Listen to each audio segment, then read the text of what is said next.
Доброго дня, дорогие любители русского хоккея. Мы начинаем нашу трансляцию из Сыктывкара, где через несколько минут стартует матч третьего тура Суперлиги России. Строитель Сыктывкар и Енисей Красноярск. В студии Алексей Карпов и Александр Люлько. Александр, здравствуйте. Здравствуйте, Алексей. Здравствуйте, дорогие болельщики. Сегодня мы примем на своем поле вице-чемпионов нашей страны, команду Енисей, соседей по турнирной таблице. Ну, вы видели, наверное, анекдот, да, в социальных сетях, который мы сегодня публиковали в группе строителя, Александр? Нет, к сожалению, Нет, ну вот не эта видел. встреча действительно предваряет анекдот. Поймал болельщик строителя золотую рыбку, спрашивает у нее, рыбка говорит, ну, стандартно, отпущу, желание выполняю. Рыбка говорит, ну, давай желание, все, будет. Задумался болельщик строителя и говорит, хочу, чтобы в матче строителей было, как всегда, много голов. А еще, чтобы строитель набирал очки, ну, так же, как Енисей хотя бы. Ну, будь по-твоему, сказала золотая рыбка.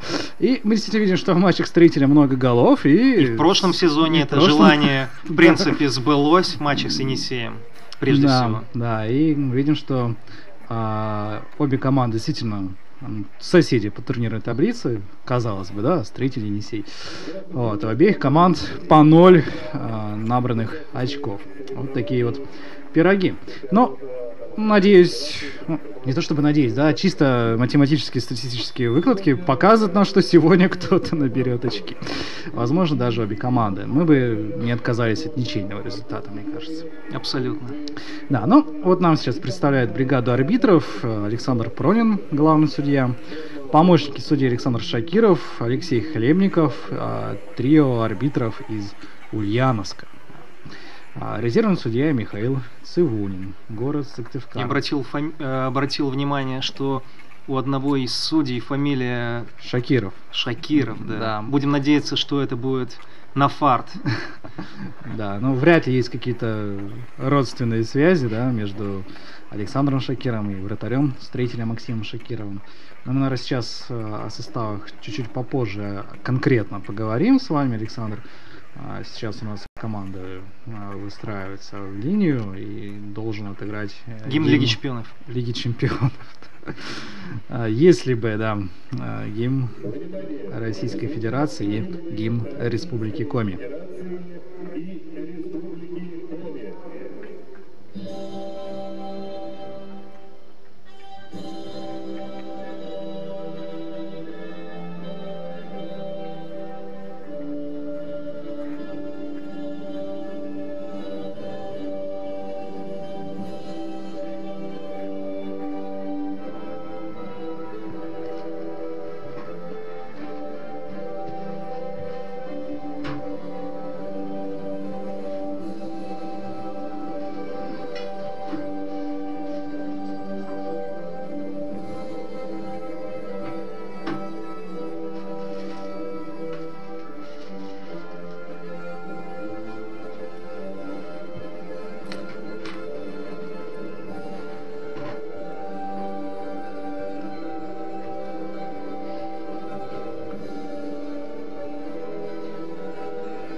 Ну, Отзвучали у нас гимны и Российской Федерации, и Республики Коми.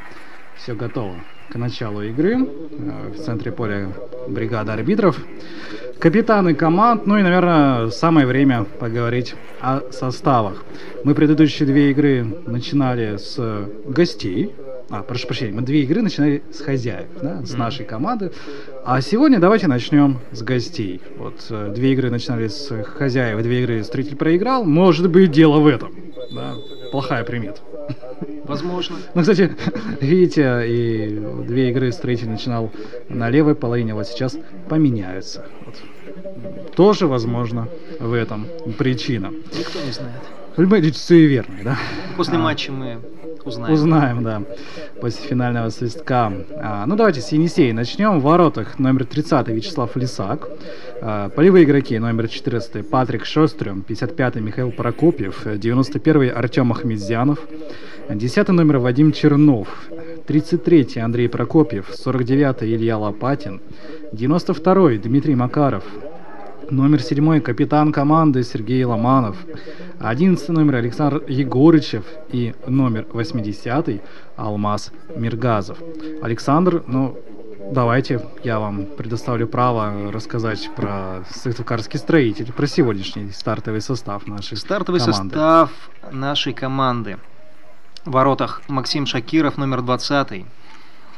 Полевые игроки: Сергей Филатов, номер 83, Владимир Власюк, номер 9, Максим Немцев, номер 44, Иван Кораблин, номер 3, Никита Свиридов, номер 91, Артем Лихачев, номер 8, Евгений Леухин, номер 37, Сергей Шибонкин, капитан нашей команды, номер 77, Алексей Башарымов, номер 28 и Денис Садаков, номер 93.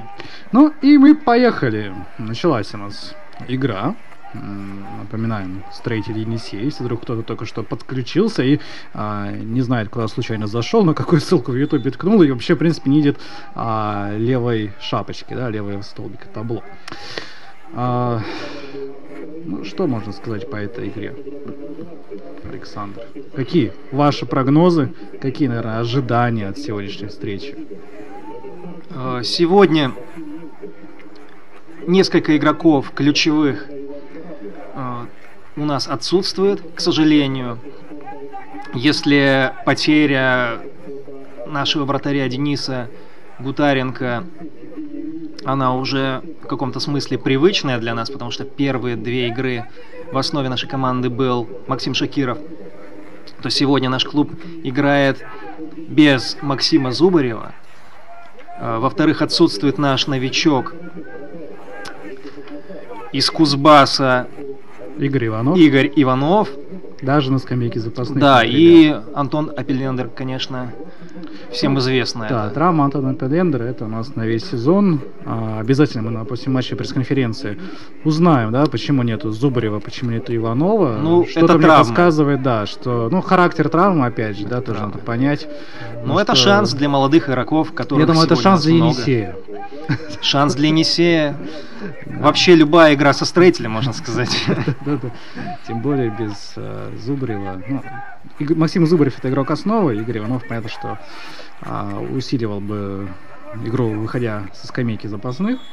Но по характеру травмы уточним. Очень надеемся, что в Казани Иванов, насколько мне известно, во время тренировки получил травму.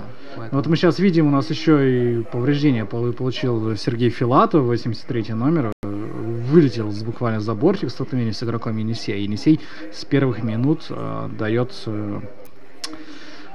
скажем так, хозяевам намек на то, что борьба будет жестокая, если не жестокая, да, правильно скажем. Пока 2 минуты у нас игра довольно спокойная. Да, на невысоких тонах.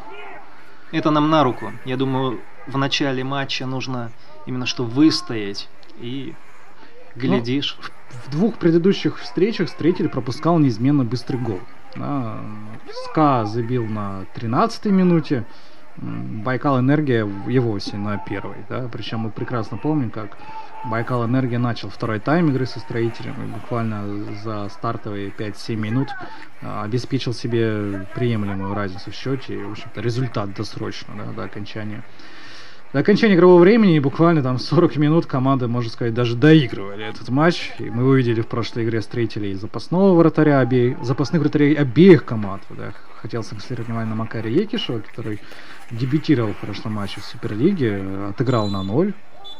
32 или 33 минуты. Знаете, в матче это очень с Байкалом солидно. Энергии это хороший такой показатель. Тем более по той игре, которая была в исполнении обороны, прежде всего. Можно отметить, Строителя. что у Енисея сегодня как раз-таки запасной вратарь является основным. Да, Сегодня. Вячеслав Лисак, основной вратарь сейчас у Красноярского Енисея. Роман Черных получил травму, по-моему, даже минуте на 5-й этого сезона в Архангельске. Матч с Водником, да, и выбыл.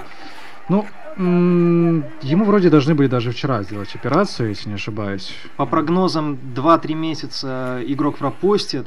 Да, возможно, пропустит и международный турнир, да, с участием сборной Перелом России. ключицы, насколько я помню. Да. Ну вот сейчас вот закрытый оскольчатый перелом средней трети левой ключицы со смещением. Да, вот срок восстановления примерно 2 месяца. Первый номер сборной России. Ну, понятное дело, что травма вратаря это всегда печально, как и травма любого игрока, да. Но мне кажется, не только в травме основного голкипера причины неудачного старта Красноярского Енисея. Да, и потери ключевых игроков в этом межсезонье. Мы их уже с вами видели в игре, в матче со СКА Нефтяником, да? Да, практически всех. Да, ну и вот мы видим первый такой удар по воротам Строителя в исполнении гостей. Максим Шакиров ситуацию контролировал, но он решил все-таки размяться чуть-чуть, прыгнул. Ну, пока за намерения этим мячом. Енисея не самые серьезные. Ну, у нас в Сыктывкаре опять же подморозило, погода изменилась. Никита Свиридов? Да, и Никита Свиридов. И Никита Свиридов на своем месте, на своем левом фланге.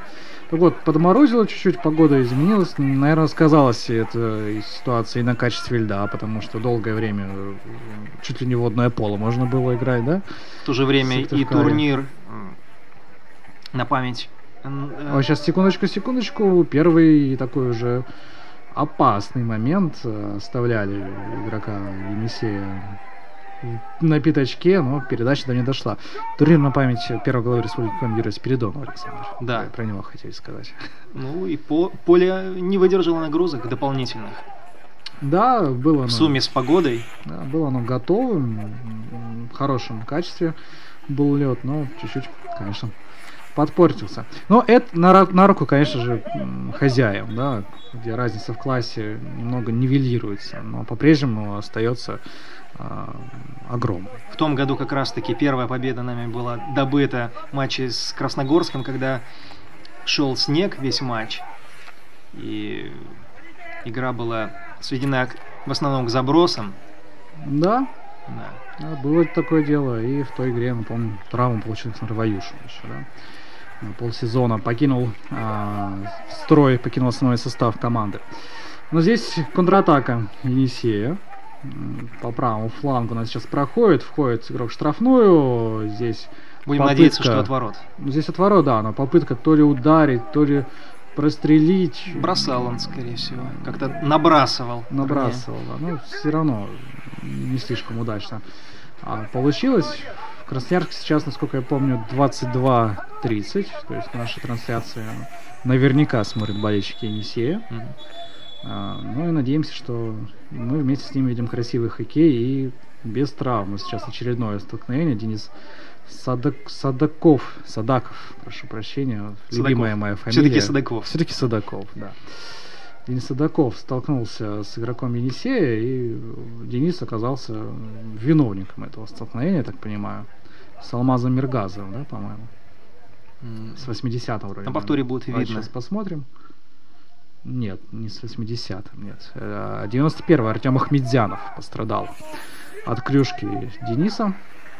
Ну, слава богу, все обошлось, никакой травмы нет, но Строитель в меньшинстве. 10 минут. И это плохо. Ну, опять же, хоккей с мячом. Мы понимаем, что удаление одного игрока не так сильно влияет на ход поединка. Но и Енисей, конечно же, и без того более мастеровитая команда может реализовать такое преимущество. Здесь еще один игрок Алмазный, да. На льду, но там без нарушений правил все обошлось. Алмаз есть такая команда, правда хоккейная. Юношеская команда Череповецкой Серый Сталин, сколько я знаю. Была и мини-футбольная команда Алмаз. Алроса. Не сочтите это за рекламу авиалиний, но... Я даже и не знал, что это такое. Было дело, да. Играла в высшей лиге России. Здесь атака Енисея. Пытался, наверное, хоккеист заработать угловой даже. Но по такой игре, которая сейчас идет, с первой минуты довольно спокойной, от стандартов многое зависит. Не скажу, конечно, что все. Но, например, для Строителей это, например, шанс. Да, у Енисея, наоборот, не клеилось. В предыдущем матче, насколько известно, команды из Красноярска было подано целых 19 угловых, ни один из которых не венчался успехом. Ну, то есть можно не стесняться, да, нашим хоккеистам. Хотя, с другой стороны... И, да, 0-1. 0-1 вот с другой стороны. Забивает Енисей, удар со средней дистанции. Максим Шакиров, мне показалось, был закрыт. Не видел момент удара, да. Своими же. Уже реагировал по летящему мячу, и было довольно тяжело спасти свою команду. 0-1, опять быстрый гол мы видим с вами. Да и практически любой удар игроков Енисея, как правило, несет в себе опасность. Да, но вот нам не показывают, кто носил удар, но вроде это 11 номер Александр Егорычев. Ну да, он проходил с мячом как раз. На неудобной высоте был прыгнул. Абсолютно неудобный удар для голкипера-строителя. Даже, опять же, камень в огород вратаря и не бросить. Ну что ж, мы такую картину, да, уже видели в прошлом сезоне, в этом сезоне. По-разному Строитель из нее выбирался из такой ситуации. Иногда навязывал борьбу, иногда даже одерживал волевые. На выезде с Енисеем наши очень неплохо смотрелись до поры до времени. Ну, в прошлом году, да. Давайте уточним. В этом году мы, конечно, еще не успели съездить. Но вообще довольно календарь сложный у Строителя, домашние игры с 3 призерами прошлого сезона. Подряд. Надеяться на то, что Строитель наберет в этих играх очки, ну, мог только ярый оптимист. Здесь смотрим еще одна атака и 0-2. Вот, Алмаз Миргазов, по-моему, засчитывается этот мяч. 0-2.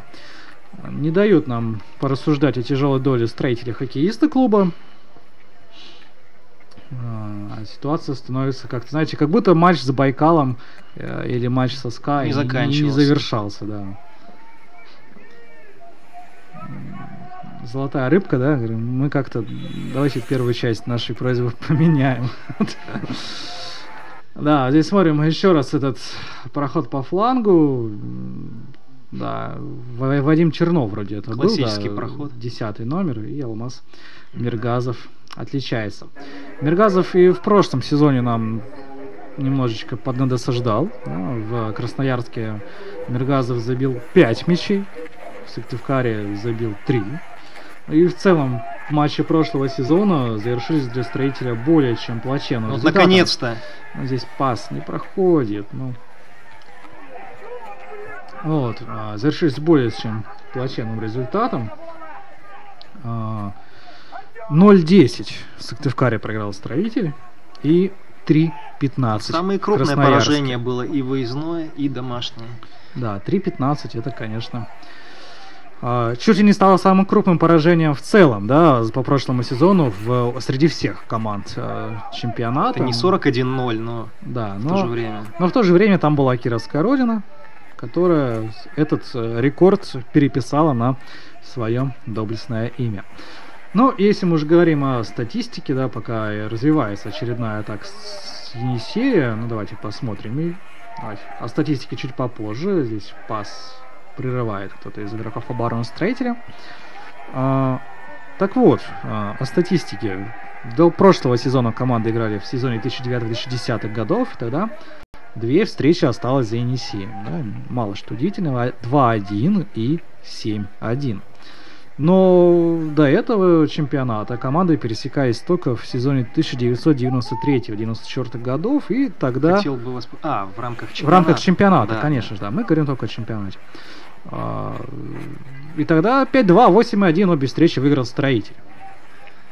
Довольно очень опасный удар был по воротам Максима Шакирова, но здесь к счастью хорошо. для нас мяч пошел мимо. Енисей, в общем, не стесняется. Енисей ведет 2-0.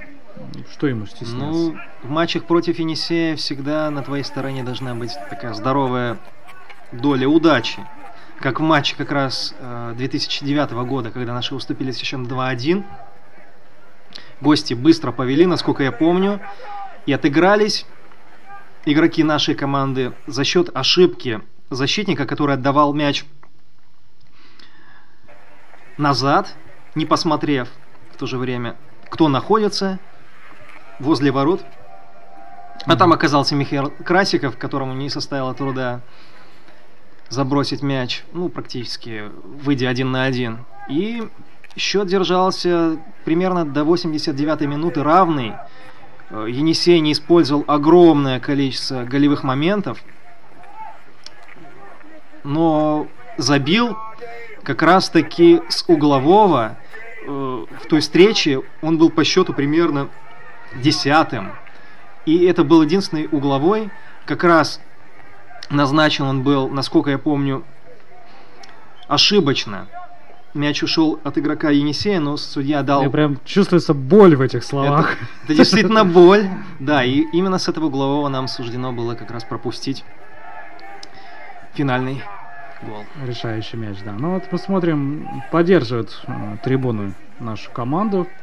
Болельщиков сегодня не так, чтобы много, да? В общем, немало. Но нет сегодня, конечно, главного болельщика хоккейного клуба «Строители». В целом команды Сыктывкара, да, Андрея Торлопова.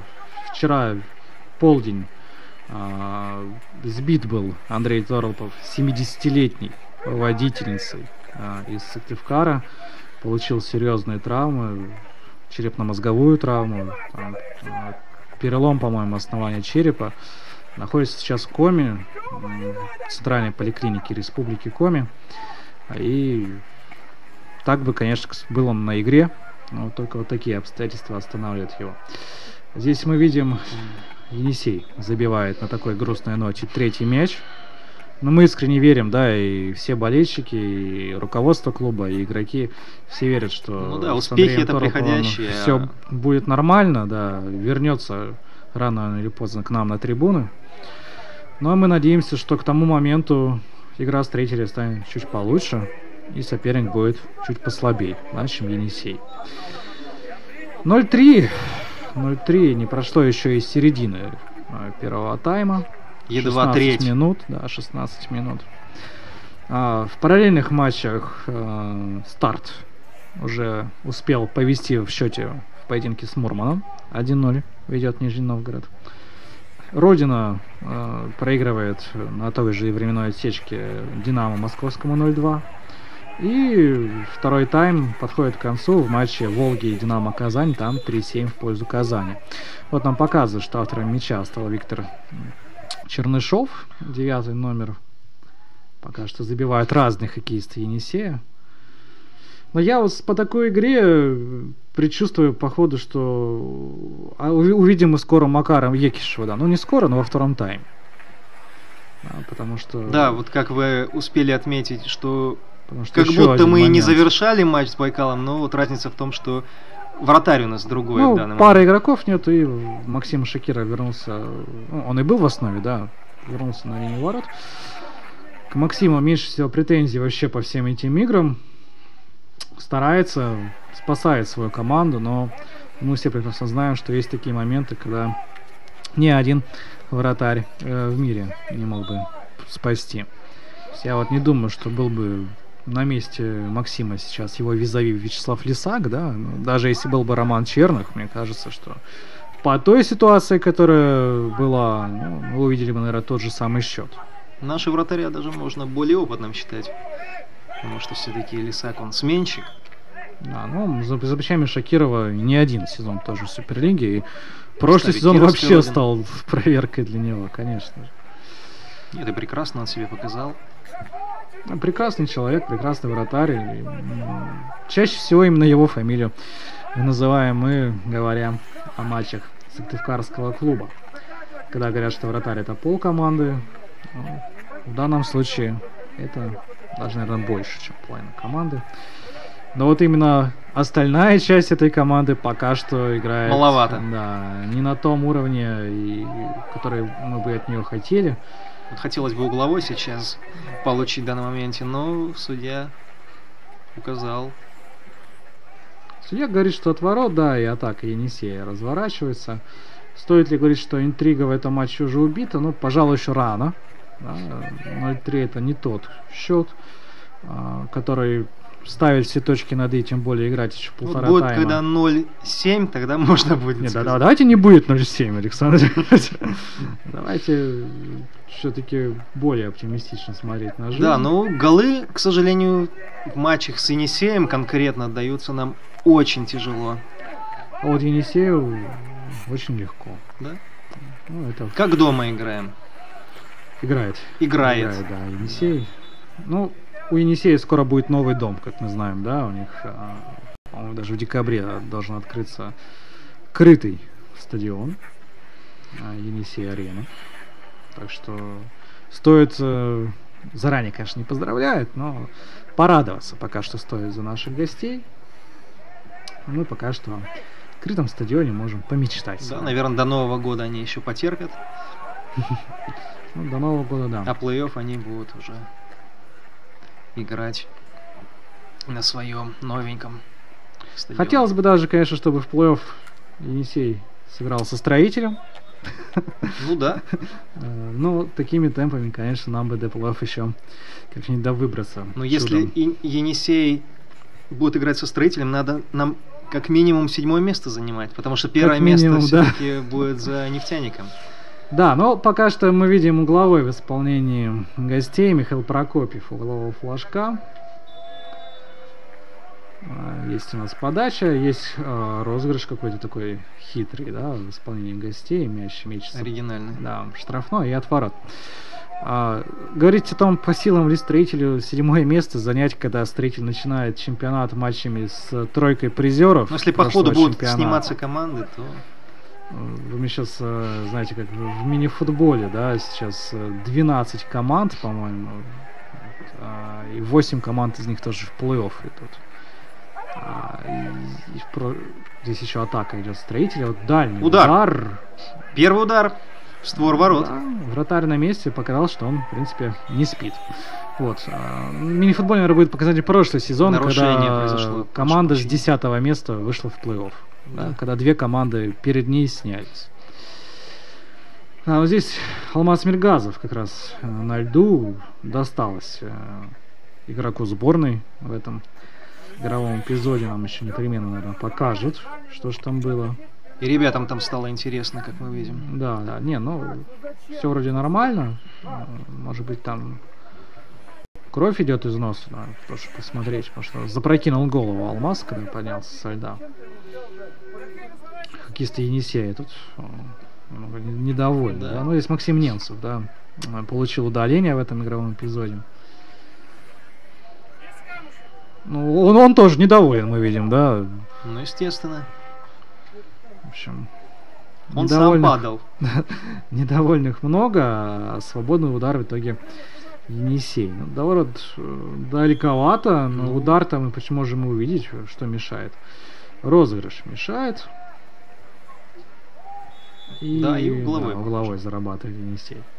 Ну, вот это ничего Александр. страшного. Ну вот я и хотел сказать, что вы говорили, что угловые для нас не страшны, точнее угловые в исполнении Енисея. Давайте посмотрим. Прервет ли Енисей свою, да, безголевую Я даже головую серию? предложил бы нашему вратарю демонстративно встать возле ворот, где-нибудь так, в уголке. Да, на чужой половине. Ну давайте, есть вот гол. и дошутились, да. Дошутились. Ну, рано или поздно Енисей же должен был забить с угловых все-таки, да? Там Нет, все логично. 20-й, 21-й угловой, который они не забивали. Вот перебора не вышло. Обнулились. Да. Красиво, конечно, 0-4. Не знаю, насколько красиво смотреть за игрой болельщика. Может, даже уже в Красноярске кто-то подумал, что, наверное, и спать пора. И кто-нибудь бы сказал, ну, можно насладиться игрой соперников, но тут, в принципе, видно, что Енисей... Не в полную силу играет, да? Абсолютно. 10-й номер Вадим Чернов отличился и продолжает Енисей, так сказать, штамповать мячи разными хоккеистами. Да? Если бы у нас на табло высвечивались бы фамилии всех игроков, да, которые забивают, мне кажется, под конец матча мы рискуем оказаться... А максимум сколько игроков, возможно? Хороший вопрос. Вообще надо посмотреть на табло. Может быть, мне кажется, мы не так узнаем много. этот момент. Может быть, 6? 6-7, наверное, да. Но болельщики, тем не менее, кричат: строитель, строитель. Ну, надо забить хотя бы один гол, потому что в том году не удалось. Ну, на домашнем льду. Да. На выезде, конечно, 3 мяча строитель забил. И все в первом тайме, насколько я помню. 15 получил в ответ, но... Там он долгое время даже реально равно. Мы держали, да, где-то до 35-й минуты, чуть ли не 3-3 был счет. Да, там такая интересная была перестрелка в Красноярске. Но потом было просто, знаете, это не перестрелка, а расстрел какой-то, и контрольных там несколько в голову. Примерно как-то так, такое жестокое было убийство в Красноярске в прошлом сезоне. Ну, знаете, вот сегодняшнее, то, что мы видим сейчас на льду, тоже попахивает одной из статей Уголовного кодекса. Сергей Ломанов создал себе сам момент прекрасно и чуть выше ворот. Чуть выше, но опять же мяч сейчас летел в ту точку, где находился Шакир.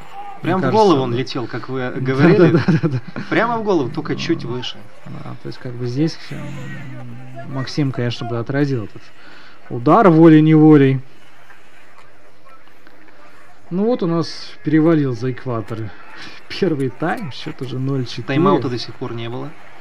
И стоит ли его вообще брать в этом матче? Да, что изменить можно? Ведь в прошлом матче, насколько мне известно, Максимов, тренер Енисея, взял тайм-аут сразу после того, как его команда сравняла счет, уступая 4-2 по ходу. Они сравняли, сделав счет 4-4, он сразу взял тайм-аут.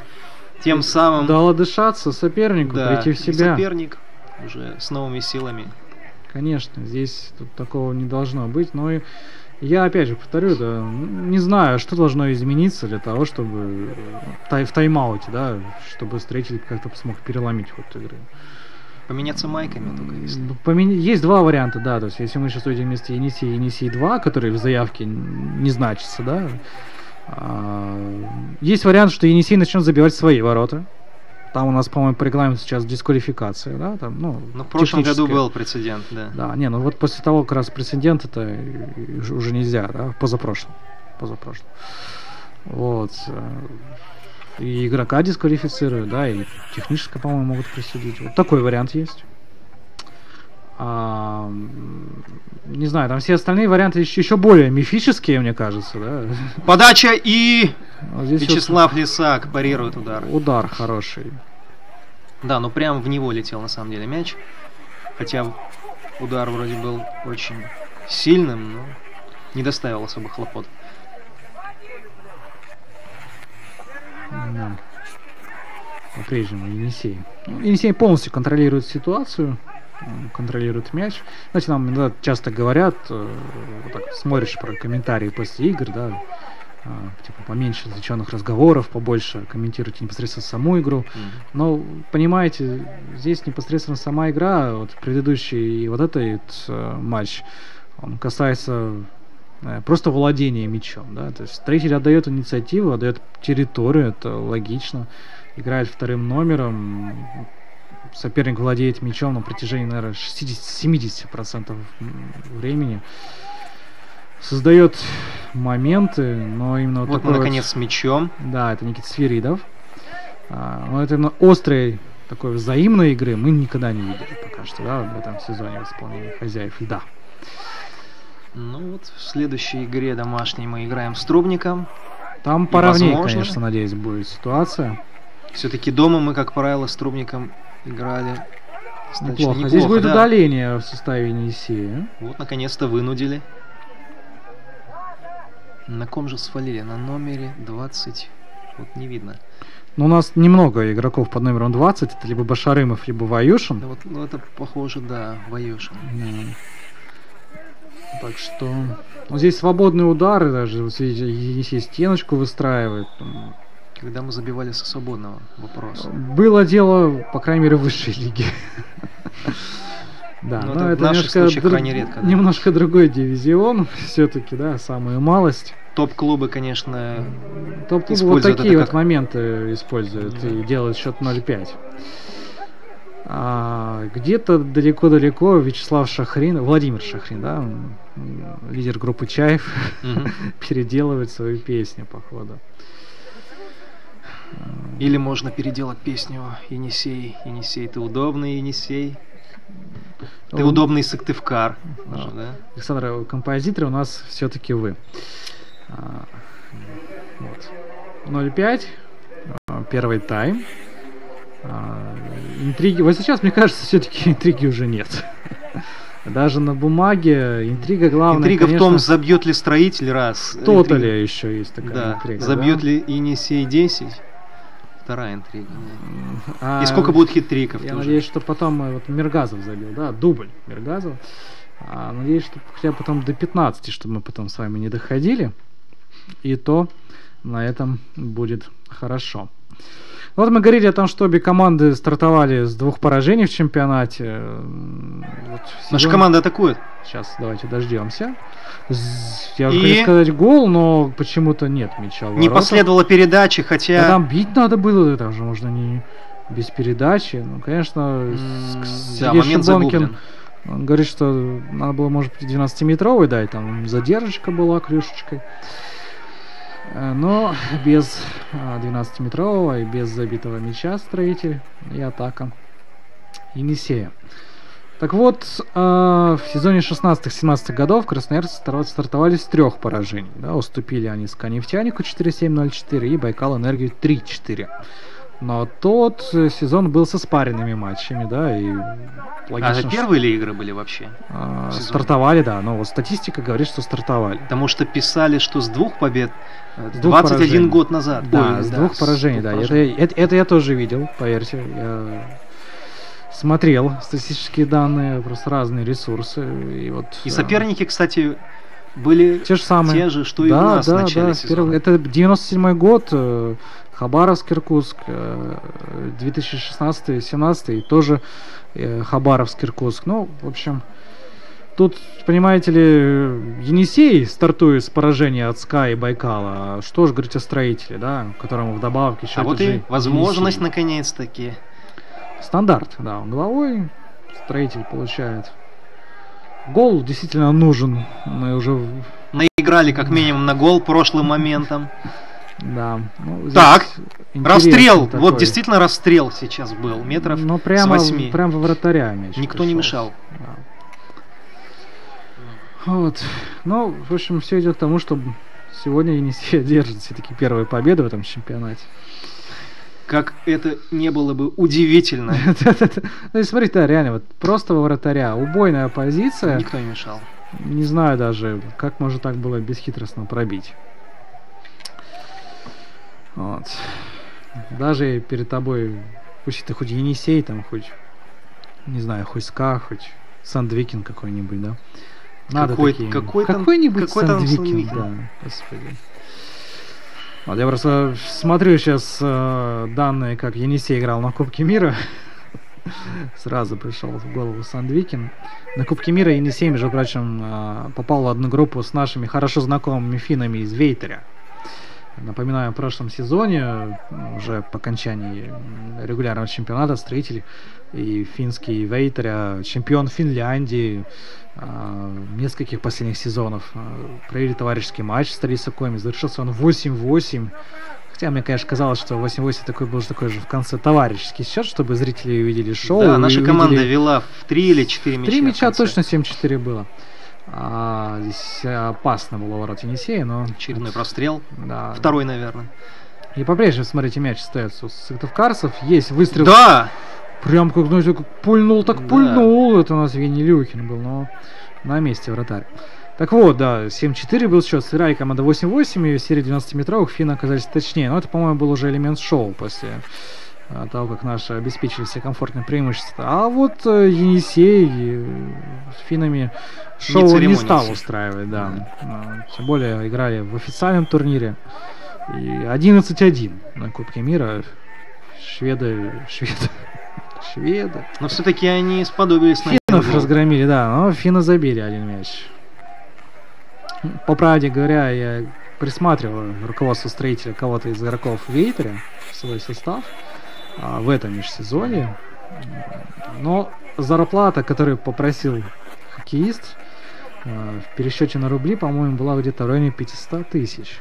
И в Финляндии, да, может быть, это такая среднестатистическая. В Финляндии, да. Вот у нас мы за 500 тысяч кого-нибудь другого, наверное, нашли бы. Здесь нарушение правил в центре поля. Ивана Кораблина, да, оказался на льду. Без удалений тоже обходится. Вот. Но для Енисея вспоминать Кубок мира это вообще наболевшее. Капитан нашей команды с мячом. Да, Сергей Шабон. Пробивает. Есть удар. Да, и вновь вратарь на месте, да. Но пока что, за исключением вот дальнего удара Люхина, такие удары больше приходятся именно во вратаря. Ну, вратарь. Главное же реакция. Себя проявил. Реакция что же есть у человека. Не зря же он в Енисее играет. Да. Вот. Да. Вот, ну, завершим еще Кубки мира, который для Енисея завершился неожиданно и плачевно, да. Выиграли красноярцы группу. Неожиданно. Уступили Вестеросу 2-3, выиграли у Виллы 5-2, а в четвертьфинале проиграли Нижегородскому Старту 0-4. Вот. Это, конечно, можно даже сказать, сенсация была. А вот и угловой. Еще один угловой Строитель. Ну, здесь надо один мяч хотя бы забивать, я думаю. Ну, тогда пойдет. Да, второй, просто третий. Гол престижа хотя бы приятно, да? Но здесь пока не идет.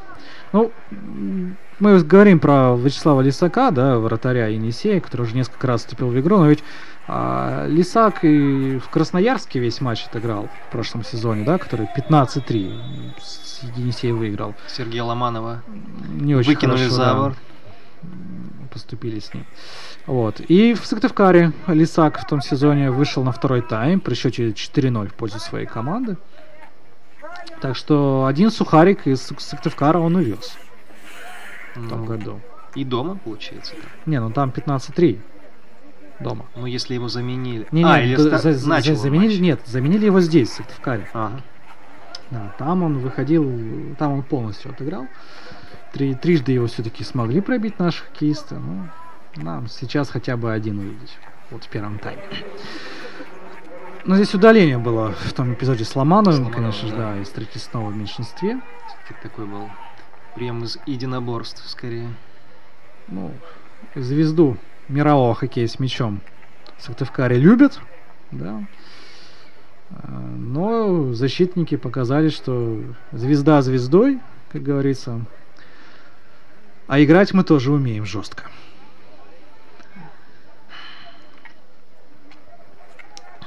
Не напомните, сколько у Сергея Ломанова мячей в общей сложности набралось? Александр, я вот, знаете, есть такое выражение, это секта Ломановых. Есть ли? Есть. Я вот в секту Ломановых не вхожу. За его персональной статистикой не следил. Вторую 1000 мячей, ну, больше 1000 мячей он забил в чемпионатах только, и в кубках больше 300. До 1500. Может быть, и дотянет. Ну, в конце концов, если где-то будет не дотягивать, я думаю, что может почаще Енисей приезжать в Сыктывкар. мы можем немножечко помочь с статистикой. Но Енисей, кстати, в Сыктывкар приедет совсем скоро. Я вот заикнулись, так, грубо говоря, можете не уезжать, да? Напомните, когда? 30 ноября. 30 ноября у нас в конце месяца уже пройдет финальный этап Кубка России по хоккею с мячом. 30 ноября будет у нас «СКА-Нефтяник» играть с Архангельским «Водником», а 1 декабря матч Енисея и Московского «Динамо». Ну, вот давайте досмотрим эту атаку Енисея.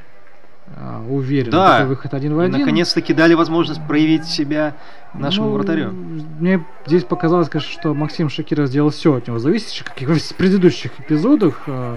Просто уже нападающий не смог поднять мяч над ним. Александр Ваюшин. Пришелся он прямо у голкипера. Вот Ваюшин мяч-то сохранил. Простреливает. А там никого. Знаете, там... Как там песни Пугачевой, да, крикну, а в ответ тишина. Вот здесь прострельну, а там никого. Почти что. Атака. И какой еще удар в дальний. 0-6. 0-6. Это красота залетела. Красота бесспорная, да. Знаете, нам еще раз повторяет этот момент. Только цветов нет. Все поздравляют. Да. Похоже, Миргазов отличился. Или Прокопьев. Ну, операторы ведут Прокопьева. И Миргазова тоже. И Миргазова тоже. Да, и в полном составе встретили. Ну, давайте посмотрим. 80-й номер отдал передачу. Отличился номер 11. Егорычев Александр. Да, вообще Егорыч. Тоже дубль, да, по-моему? Тоже уже забивал сегодня игрок.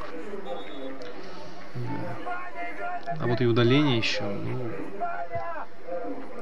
Или... Нет, мяч у Строителя.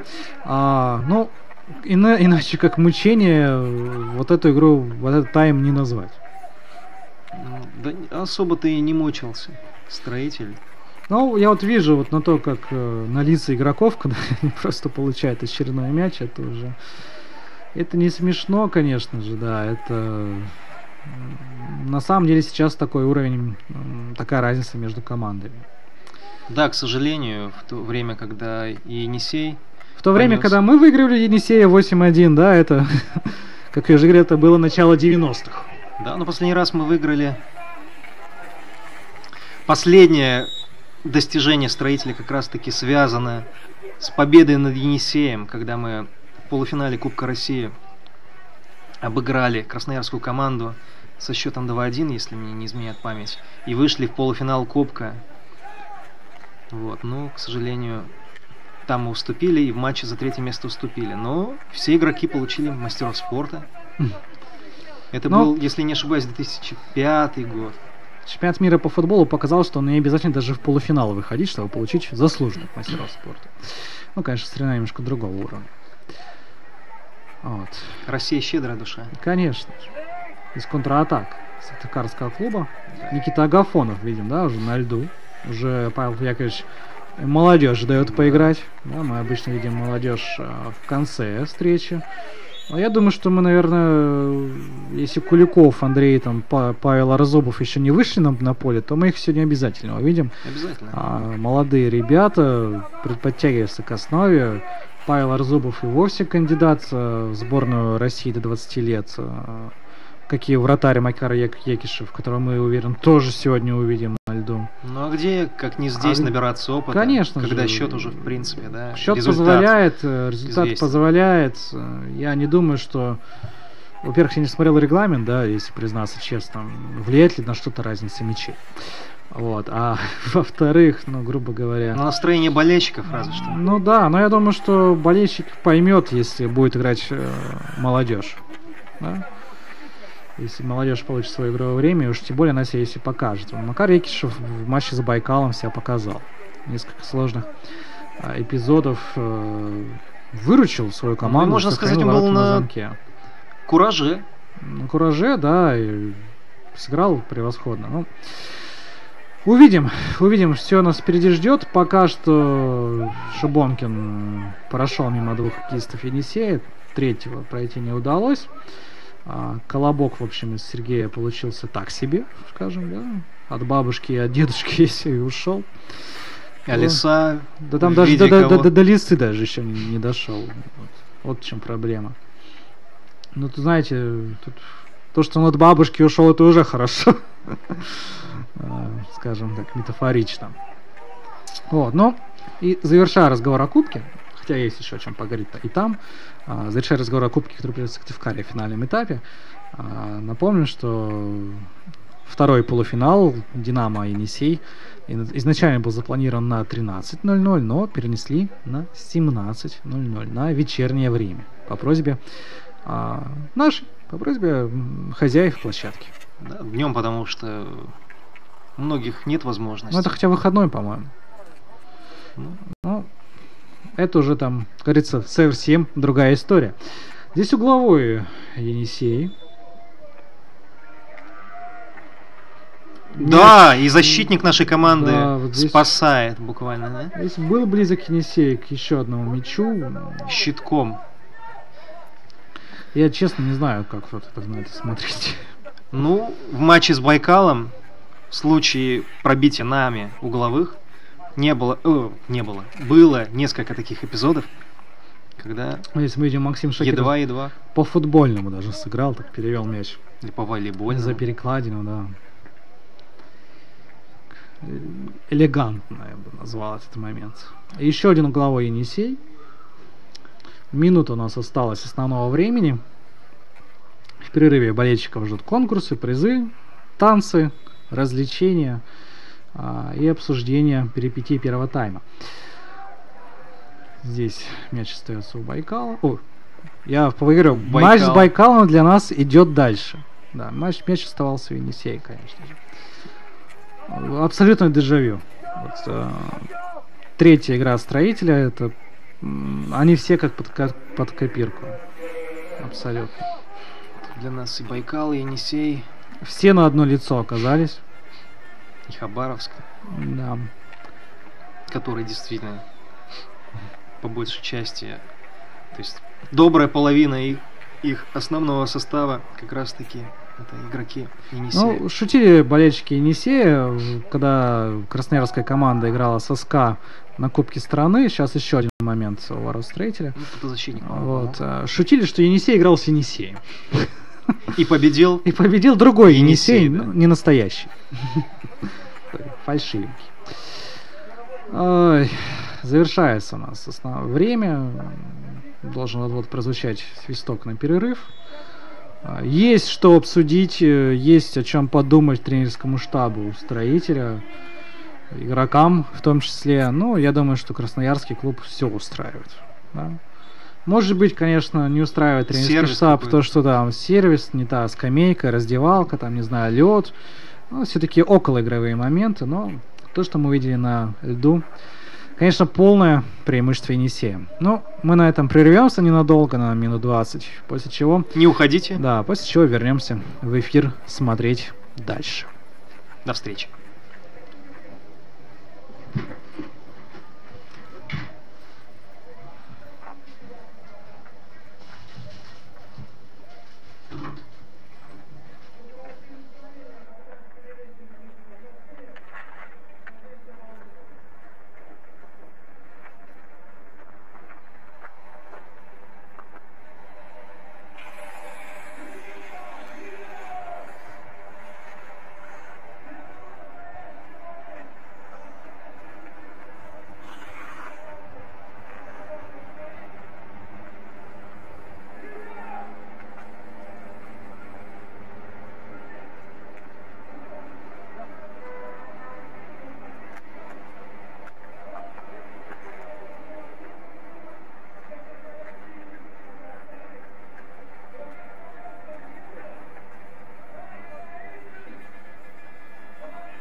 который выглядел достаточно взрослым. Итак, вот парни у нас проходят. Ребят, не проходите мимо. Идите к нам. Тут буквально пару моментов и пойдем дальше веселиться. Подарок вручу. А я сейчас расскажу. Идите сюда. Идите, давайте. Значит, как вас зовут? Это Владимир, ребята, приветствую Владимира. Смотри, давайте повернемся к нашим болельщикам лицом. Сейчас мы найдем еще одного человека, который сам подойдет. Тут будет молодой человек.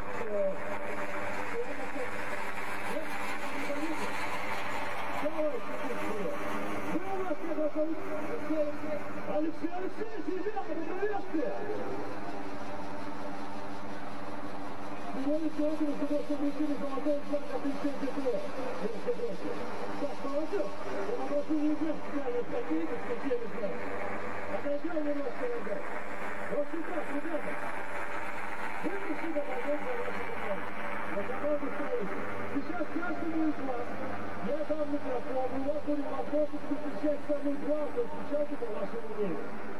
Как люди отреагируют, как наши друзья и наши болельщики отреагируют на вас, так, собственно, мы и порешим роль приза. Давайте.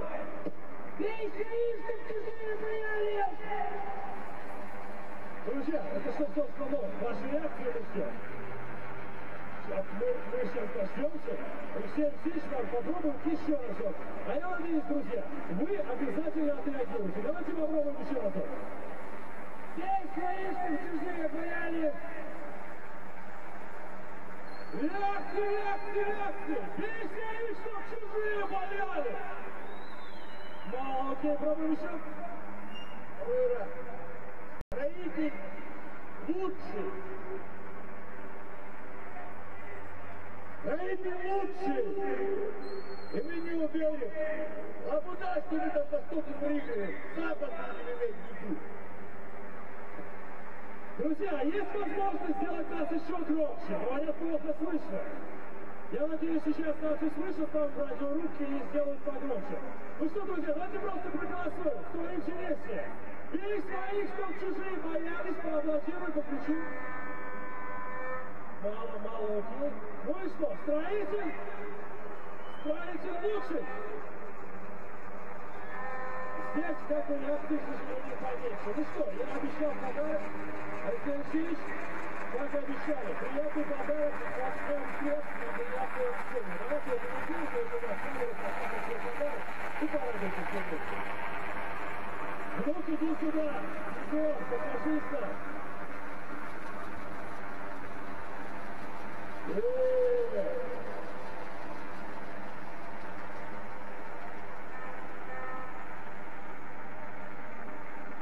Класс! Так, ну-ка, ругающиеся люди нам тут не нужны. Друзья, окей, у нас есть еще один приятный подарок от компании «Шкода», от автосалона «Шкода», от автосалона «Квета Авто», который находится здесь, в городе Сыктывкар. Друзья, ну я не знаю, ну хотя бы еще 2 человек, что ли. У нас прям тяжело сегодня, прям идет все, но я надеюсь, вы откликнетесь. Вы поняли прекрасно, что здесь ничего страшного не происходит. Вас никто лучше не будет повзрослее, ребят, повзрослее хочется видеть. Вот, молодой человек идет. Шарфики строителя, видно. У нас первый участник есть. И еще одного нам хотелось сюда. Вот посмотри на его бороду, и ты говоришь, что тебе 14. Мало пока, дорогой друг. Еще одного молодого человека, можно нам чуть-чуть постарше? Давайте, конечно, почему нет? Мы ж только за. Идет прекрасно.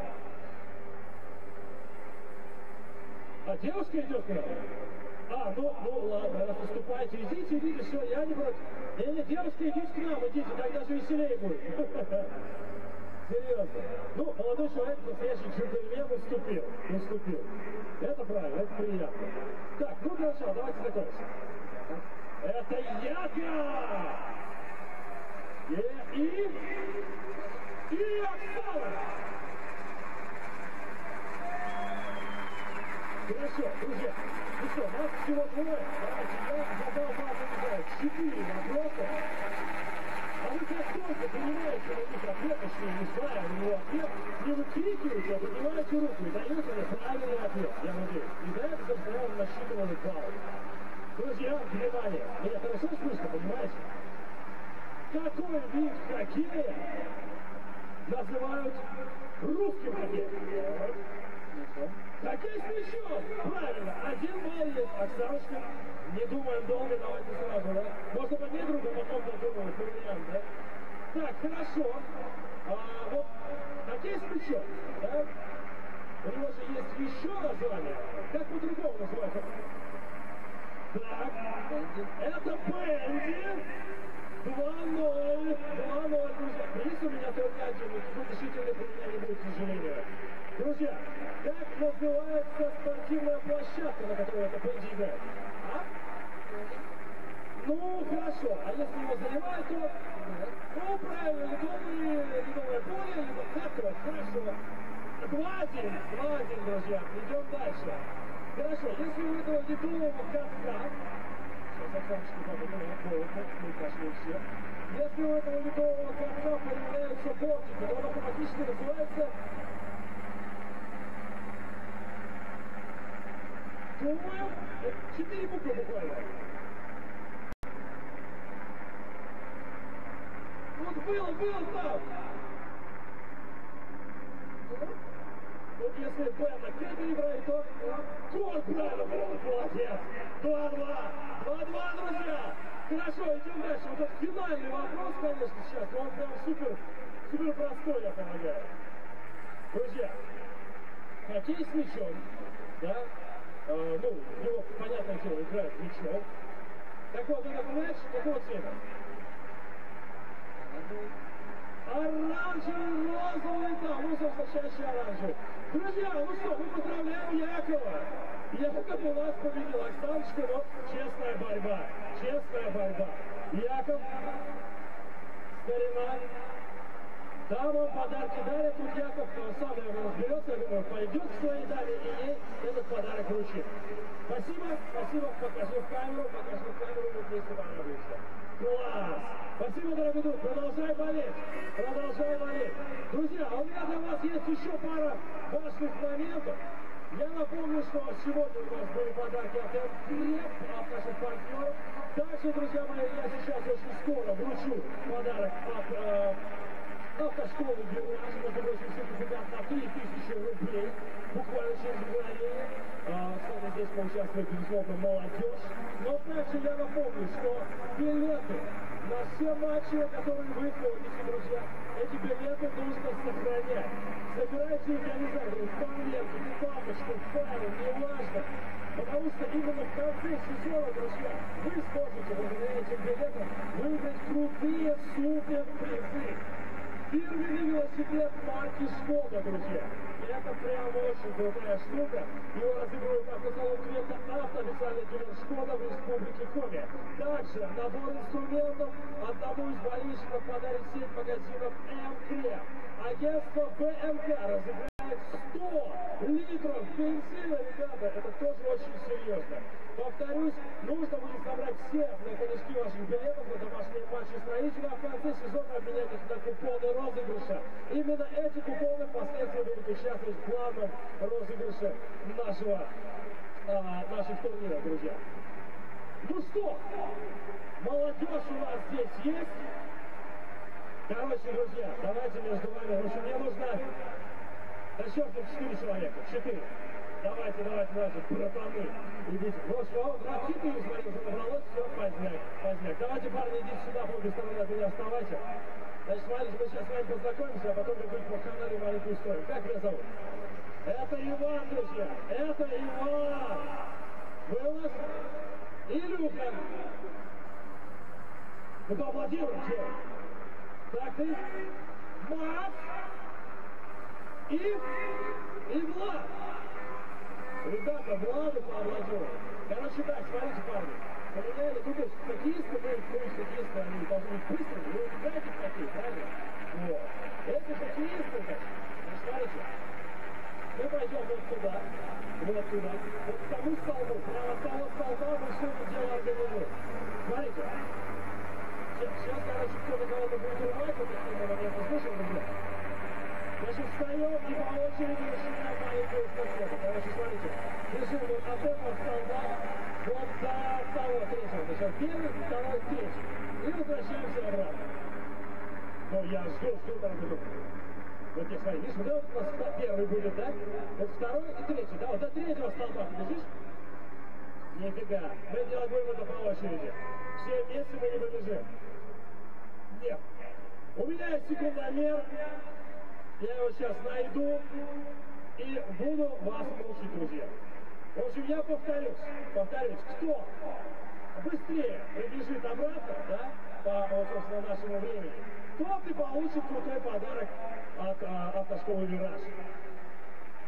Итак, ну что, давайте, кто у нас первый?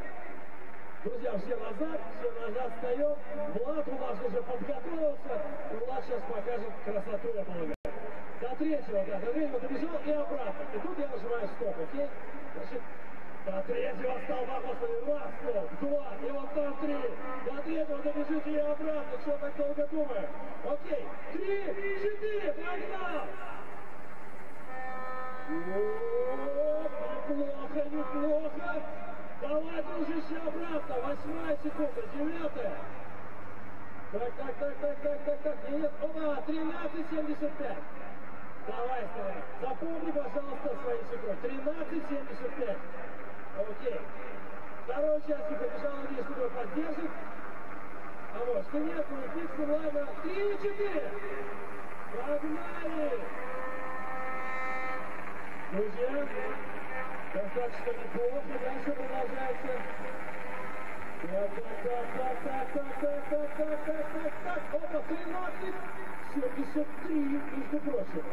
Это уже лучше. Запоминай свои секунды. 13:75 было, да, 13:73. Так, ну как столбу, пожалуйста, станьте, да, вот так. Итак, 3, 4. По-моему, туда, где превыше, он полегче. Так.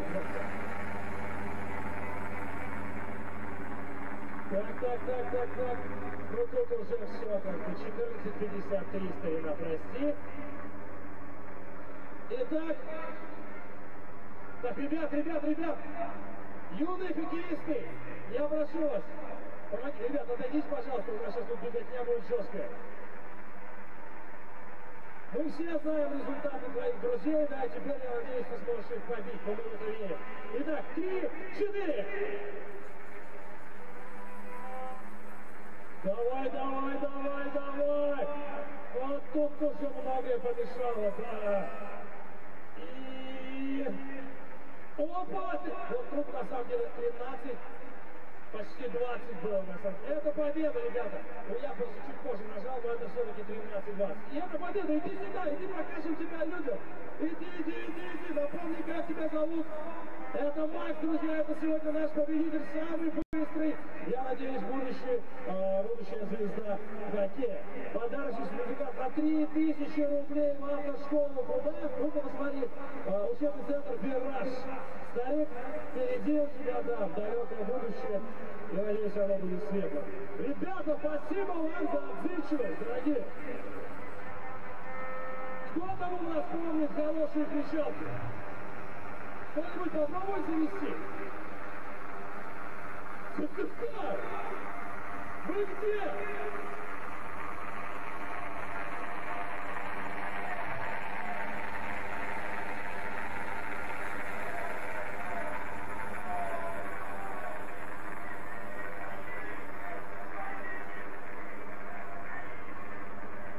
Отлично.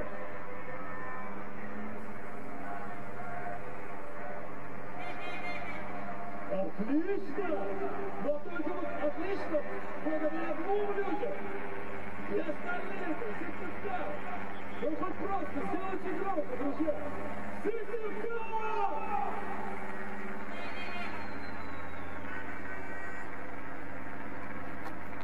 Ну-ка давай громко сделаем. Наш девиз 4 слова, наша стройка вместе Хорош! Ладно, друзья, давайте продолжать. разогревать себя и разогревать наших ребят. Надеюсь, это будет громко. Как вас зовут? Друзья мои, это Гарик. Гарик, который приехал из Башкирии специально, чтобы поддержать нашу команду. Гарик, а ты вот сейчас где живешь? Гарик сейчас живет, все, он живет в Башкирии. Это человек закончил лесной институт как раз и специально приехал поддержать нашу команду. Башкирии сейчас наверное тепло. Покажем полностью здесь. Ну тогда, собственно, добро пожаловать, продолжаем разбираться. Спасибо, что такие люди к нам приезжают. Друзья, ценим это и продолжаем наслаждаться отличной игрой. Спасибо, дорогие. Делаем громко. Смотрите, вперед!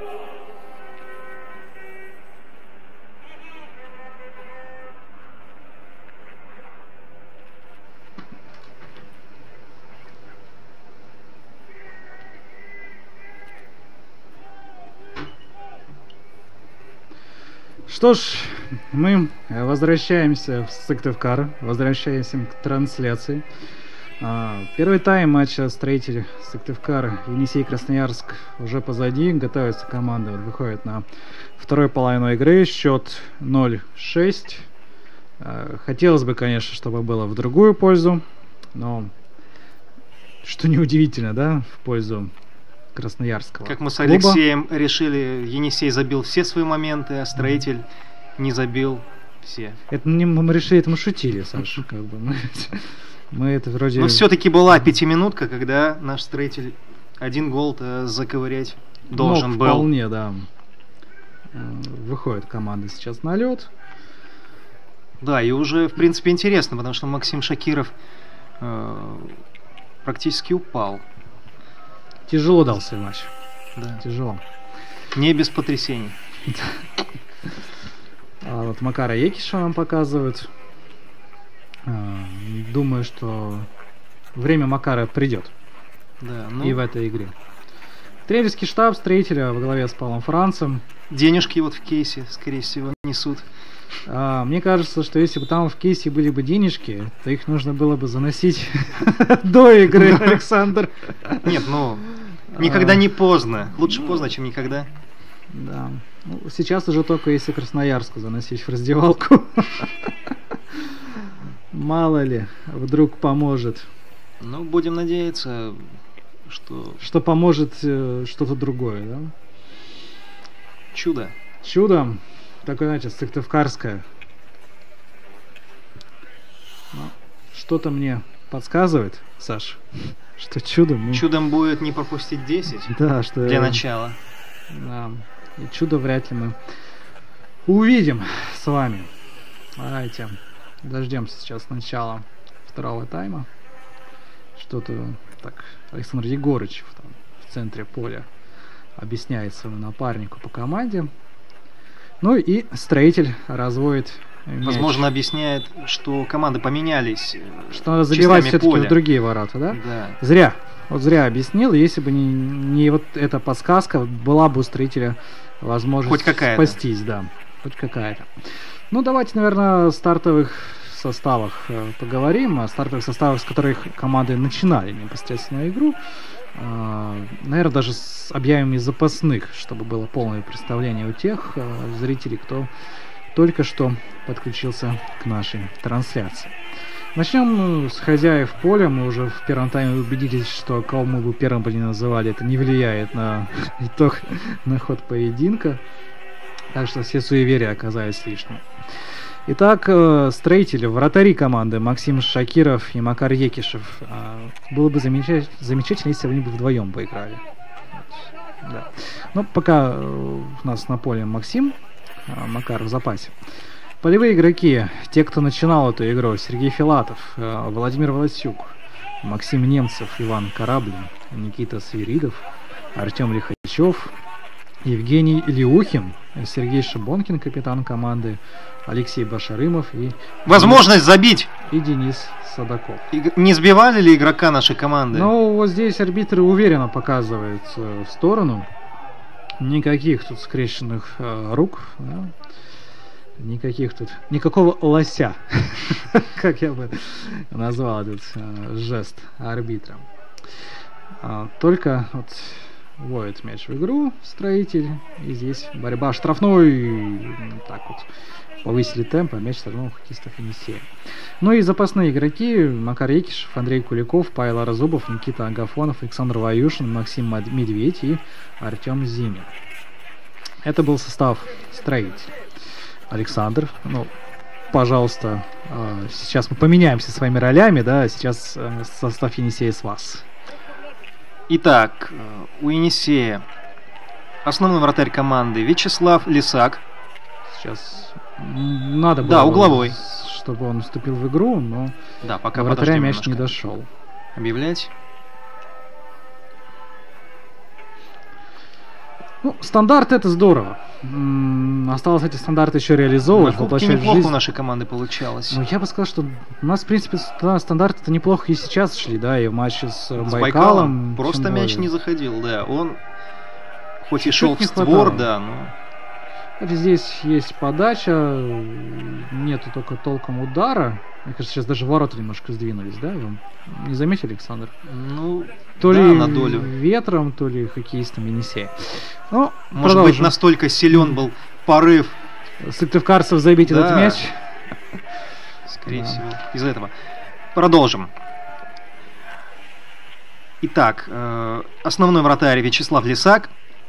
Полевые игроки: Патрик Шострян, Михаил Прокопьев, Артем Ахмедзянов, Вадим Чернов, Андрей Прокопьев, Илья Лопатин, Дмитрий Макаров, капитан команды Сергей Ломанов, Александр Егорычев и Алмаз Мергазов.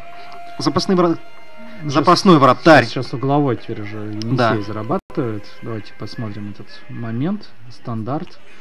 Неприятная была ситуация у ворот строителя. Знаете как, пока мяч в воздухе, коротко о составах, да, вот мы, пока атака Енисея была, потому что гол Енисея в этом матче уже как-то не смотрится чем-то выдающимся, да, мы могли уже позволить себе и о составах говорить. Давайте дождемся подачи. Есть она, есть и удар, Да, в кого-то из защитников попадает, но уходит. и от ворот строитель, ну и о запасных, да, Енисея. Запасные игроки. Запасной вратарь Алексей Лесков. Игроки: Виктор Чернышов, Павел Плешивцев, Вячеслав Давенко, Иван Дицура и Семен Чупин. Вот такой вот довольно мощный состав у гостей. На одного запасного, кстати, меньше, да, но не думаю, что это как-то скажется на ход сегодняшней встречи. Енисей многократный чемпион страны. Первое чемпионство Енисей завоевал в далеком уже 1980 году, когда, в общем-то, Александр нас с вами не было. Да, и такая эра Енисея с 80-й, 81-й, 82-й, 83-й, 84-й, 85-й, 86-й, 88-й, 89-й год. 90-й год серебро, 91-й год. И снова золото. Да. И с 91-го 10 лет прошло, пока Енисей не вернул себе чемпионский титул. Потом еще больше, 13 лет, 14-й год. И потом 3 года подряд красноярцы выигрывали чемпионские титул чемпиона, прошу прощения. И вот сейчас у нас 2 сезона СКА Потом «Нефтяник». у нефтяника появились деньги, да, и Да. Ну, рано или поздно, может быть, и у строителя появятся такие же партнеры, спонсоры, и деньги. И... нет, всегда хотелось бы, конечно. Хочется только порадоваться за нефтяник. Только А здесь мы видим еще один голевой момент у гостей. Здесь Шакиров вышел, угол сократил, удар принял на себя. Пора за нефтяник и помешать и себе, да? Я бы никто бы не отказался там увидеть Алмаза Мергазова и Сергея Ломанова у себя в команде. Да? абсолютно. Ну, Енисей вовремя перехватил Алмаза, который удивительно, что не попадал в основу кировской родины в то же время. Я думаю, если бы сейчас бы игрок уровня Алмаза Мергазова был бы в Кировской родине, его бы забрали оттуда со всеми потрохами, не знаю, в обход всех всяких там правил, финансовых, там, фэрплей, там, прочей ерунды, которые порой могут придумать Да, в большом возможно. спорте. Удар Вот. неточный. Ну и завершение о регалиях, да, Енисея, и 4-кратный обладатель Кубка страны и Кубка европейских чемпионов, 7 раз выигрывал. 4 раза Енисей выиграл Кубок мира. Суперкубок Европы был даже такой трофей в 1984 году. Ну и, конечно, особняком стоит победитель турнира на призы ХК «Динамо» Алма-Ата. 91 год. Которого уже давным-давно нет. Да.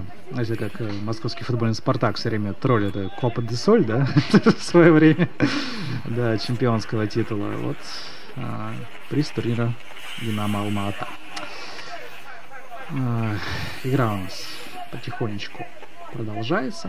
Но ведь даже в таком спокойном ритме, который был в первом тайме, да, Енисей забивает 6 мячей. Я уже боюсь представить, что было бы, если Енисей бы играл в полную свою силу. Ну, как минимум 7-0. Как минимум. Здесь у нас у Енисея, видите, удаление. Макаров. Здесь смотрим атак Строителя. Евгений Леухин. Ну, здесь удар заблокирован, и поэтому угловой. Еще один стандарт для Сыктывкарского клуба. Уже, наверное, 5-й примерно. Вот пора забивать. Да, мы вот вспоминали, что Енисей в прошлом матче 19 угловых не забил, да? Не смог забить 19 У нас просто не будет стольких угловых, поэтому надо решать раньше этот вопрос. Да.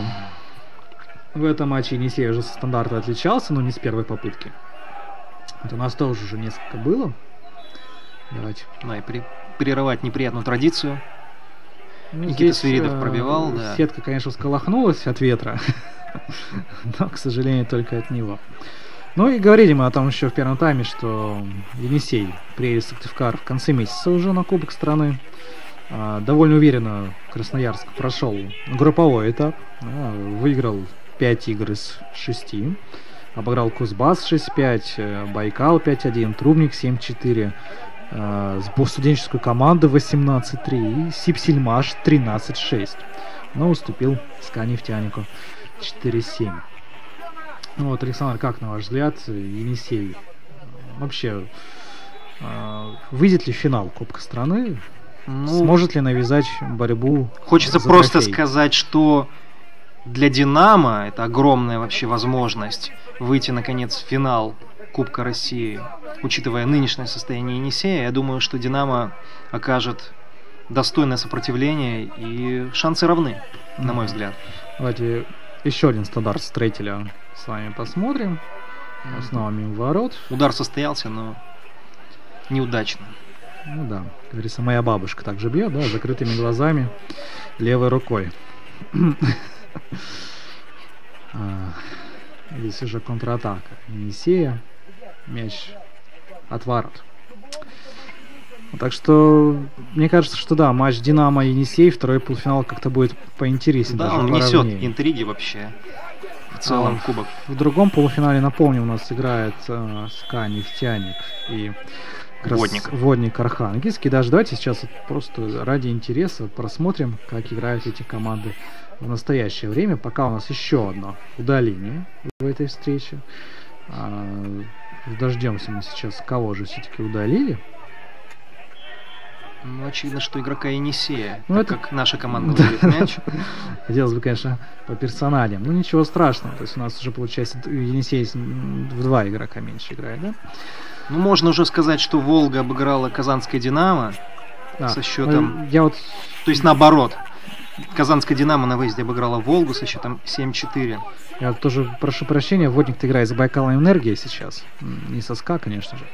Водник Байкал Энергия после первого тайма 4-3 в пользу Водника. Да, причем Водник-то уступал со счетом 2-0. Было дело, да. А Зоркий, со СКА Нефтяником играет Зоркий, который проигрывает 1-4. А Зоркий, который в прошлом туре выиграл обыграл как раз Енисей.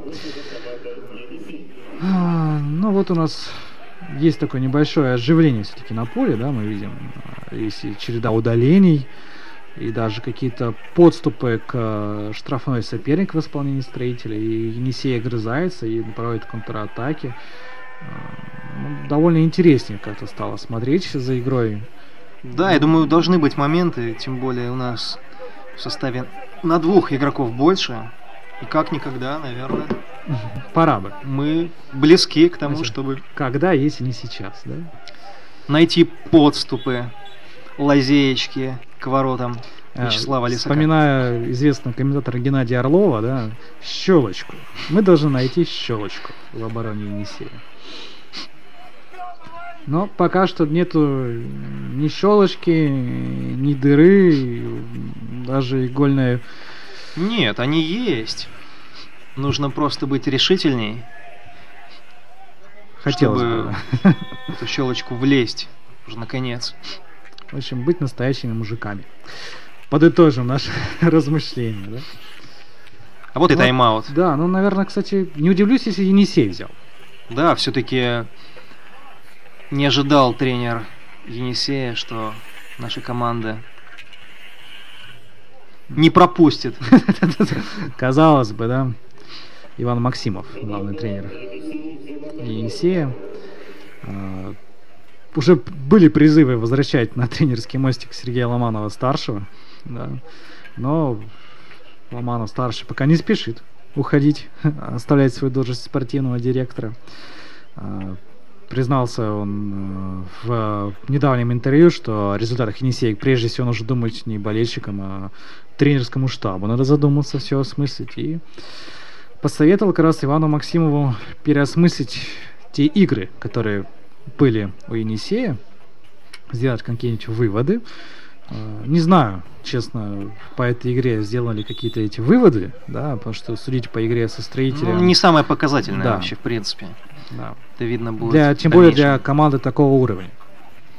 Тем более после 2 поражений. Знаете, одно дело приезжать сюда, в Сыктывкар, когда ты, может, там идешь в серии там, в 10 побед подряд, да, а другое дело, когда ты вроде один из главных претендентов на медали, и тебя 2 раза уже обыграли на старте сезона. Ну, Енисей- 2 поражения это все-таки не 3 поражения. Ну поэтому да, это и не можно 4, да. оставаться Мы спокойным. ничто не 2 поражения, кроме 2 поражений. Такая вот логика. Вот. Но Енисей все равно выглядит действительно как раненый зверь. Я думаю, что потери очков в Сыктывкаре уж Угловой. болельщики бы Красноярску не простили ни за что. Да, наверное. Ну и наши болельщики тоже не очень сильно-то простят, не сразу простят команду, если Строитель не забьет хотя бы 1 мяч. Поэтому давайте посмотрим еще один стандарт. И, кстати, во втором тайме, мне кажется, прибавилось, да? Уже 4-й или там, если не ошибаюсь, подает угловой. Судья Строитель. делает замечание игрокам Енисея. Да, я думаю, что игроки Енисея могут просто стоять на линии ворот. И Строитель уж там сам справится. Ну, я Либо- думаю, Строитель забьет в таком случае, если они будут стоять. Просто стоять на линии. Хотелось бы, я поэтому так и говорил. Гол! Гол! 1-6. Гол! Отлично, наконец-то! И Ломанов в воротах вместе с мячом. Да. Вот такое вот оно Смотрите, падение. Да, смотрите, Енисея. капитан-то довольно болезненно отреагировал на этот мяч пропущенный, да. Еще бы. Он победитель по жизни. То есть, да, даже для победителя по жизни даже один пропущенный его командой мяч это не самое приятное, что есть.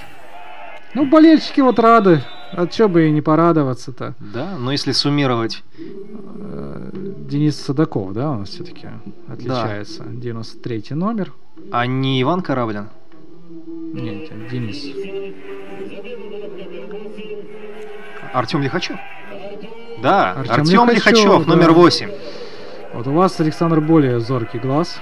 Это я услышал, что говорит судья-информатор Да, Игорь Владимирович значит, у Зибарев. вас более острое ухо. Ну, мне стоило только Вы прислушаться. выбирайте, к какому племени индейцев вы присоединитесь. Да. К племени строителей. Ну, 1-6, конечно, веселее от этого на поле вряд ли станет. Ну, радостно, что гол есть. Но вот это самый позитивный момент, конечно. Будем надеяться, что ворота, что справа, останутся единственными в этом матче, в которые забивались мячи. Ну вот перед матчем скажу, что на фору Енисей -4, которые выбрали коллеги по одной из социальных сетей. Фора-то ВКонтакте. небольшая. Фора -4, коэффициент 1,66. Да, то есть, Прекрасный коэффициент. я думаю, что, конечно, коэффициент берущийся, да? Да, абсолютно. Но еще один мяч Строителя, и все изменится. И она уже будет непробивной.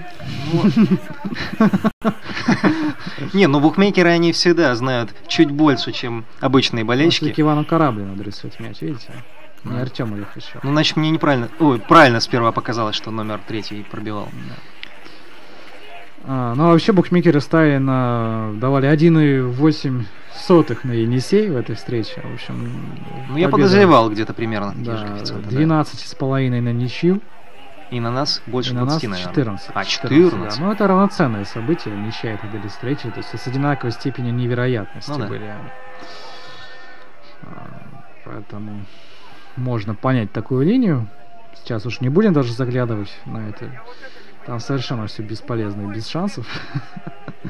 Я думаю, там форы, тоталы остаются. Ну, вот если мы только гола 2 сейчас забьем... Вернем такую интригу. Вот, ну, говорили мы сейчас, да, акцентировали внимание на таком болезненном восприятии Сергеем Ломановым пропущенного мяча. Ну, вот, по итогам 2 игр капитан Енисея признался, что есть в команде какая-то нервозность, неуверенность, что отражается на всех. И нужно просто выиграть матч, неважно как, красиво или нет, чтобы почувствовать эту уверенность, поднять голову, поднять настроение, двигаться дальше. Не знаю, насколько победа над Строителем поднимет настроение. Мне кажется, она у таких клубов, как Енисей, СКА и Байкал, должна стоять, знаете, где-то в графе заранее запланированные очки. Ну, тем не менее, любая победа, иной раз такой ерунды достаточно, чтобы действительно команда как-то по-другому почувствовала в себе уверенность. Иной раз бывает, что и мячи в ворота не летят, да, а тебе прилетает единственный гол. Но это, к сожалению, не в нашем сегодняшнем случае. Поэтому.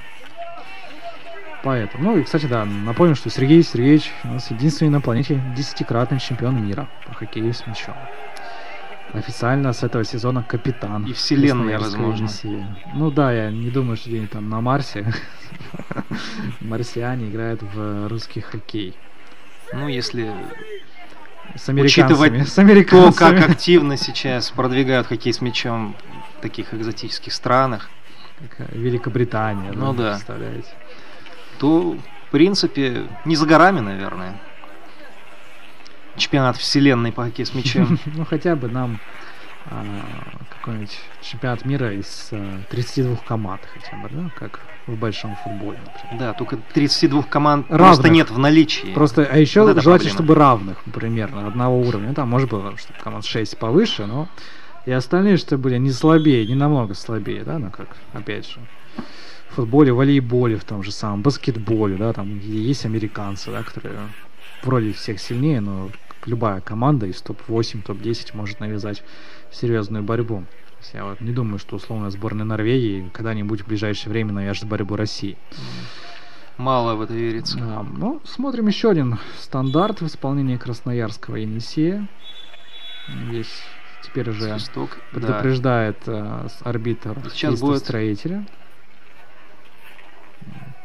Нетерпеливые ребята у нас. Похоже на Сыпухари. движение освежителем воздуха судья делает. Ну, Давая предупреждение командное нашей команде. ну, угловой здесь безопасного момента. Благо обошелся. И еще один стандарт. Со всех сторон нас осыпали угловыми. Уже, наверное, к 10 подбирается отметка.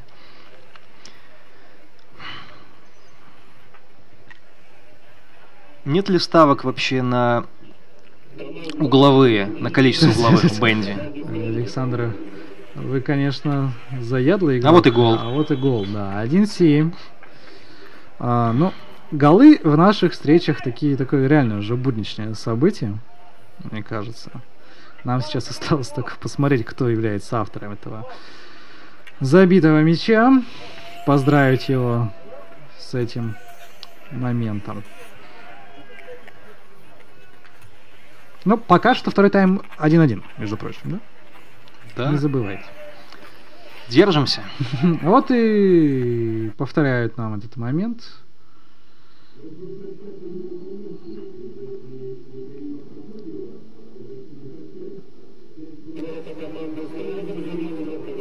Александр Егорыч забивает. Если не ошибаюсь, уже третий мяч для Александра в этой игре. Нет, Александр, я смотрю, можно поставить следующий гол, чей будет. Хотите рискнуть? Можно поставить, что никто не забьет. Да, коэффициент 19. Не советуем никому ставить на то, что следующего гола не будет. Потому что играют две самые результативные команды нашего чемпионата. Все-таки как-то деньги, наверное, вам самим нужнее, дорогие зрители. А так, еще передачи. И здесь мяч мне проходил, да, мимо ворот. Да, и мы вновь уступаем. Добавили. Это Дмитрий Макаров, по-моему, был, 92-й номер. Мяч засчитан, соответственно, 1-8. Непонятно, каким Макаром, но... Дмитрием Макаром. Ох, какое же это невеселое зрелище-то, поверьте, дорогие друзья. Да, плечом, по-моему, да? Ну, сперва парировал. Такой рикошетик. Выбор позиции, да. Да, Иван Кораблин Макаров просто буквально там метра, наверное, не было до ворот. Вколачивает мяч 1-8. Но это лучше, по крайней мере, чем было в прошлом сезоне. Пока что. Да. У нас есть гол. Мы не пропустили еще 10.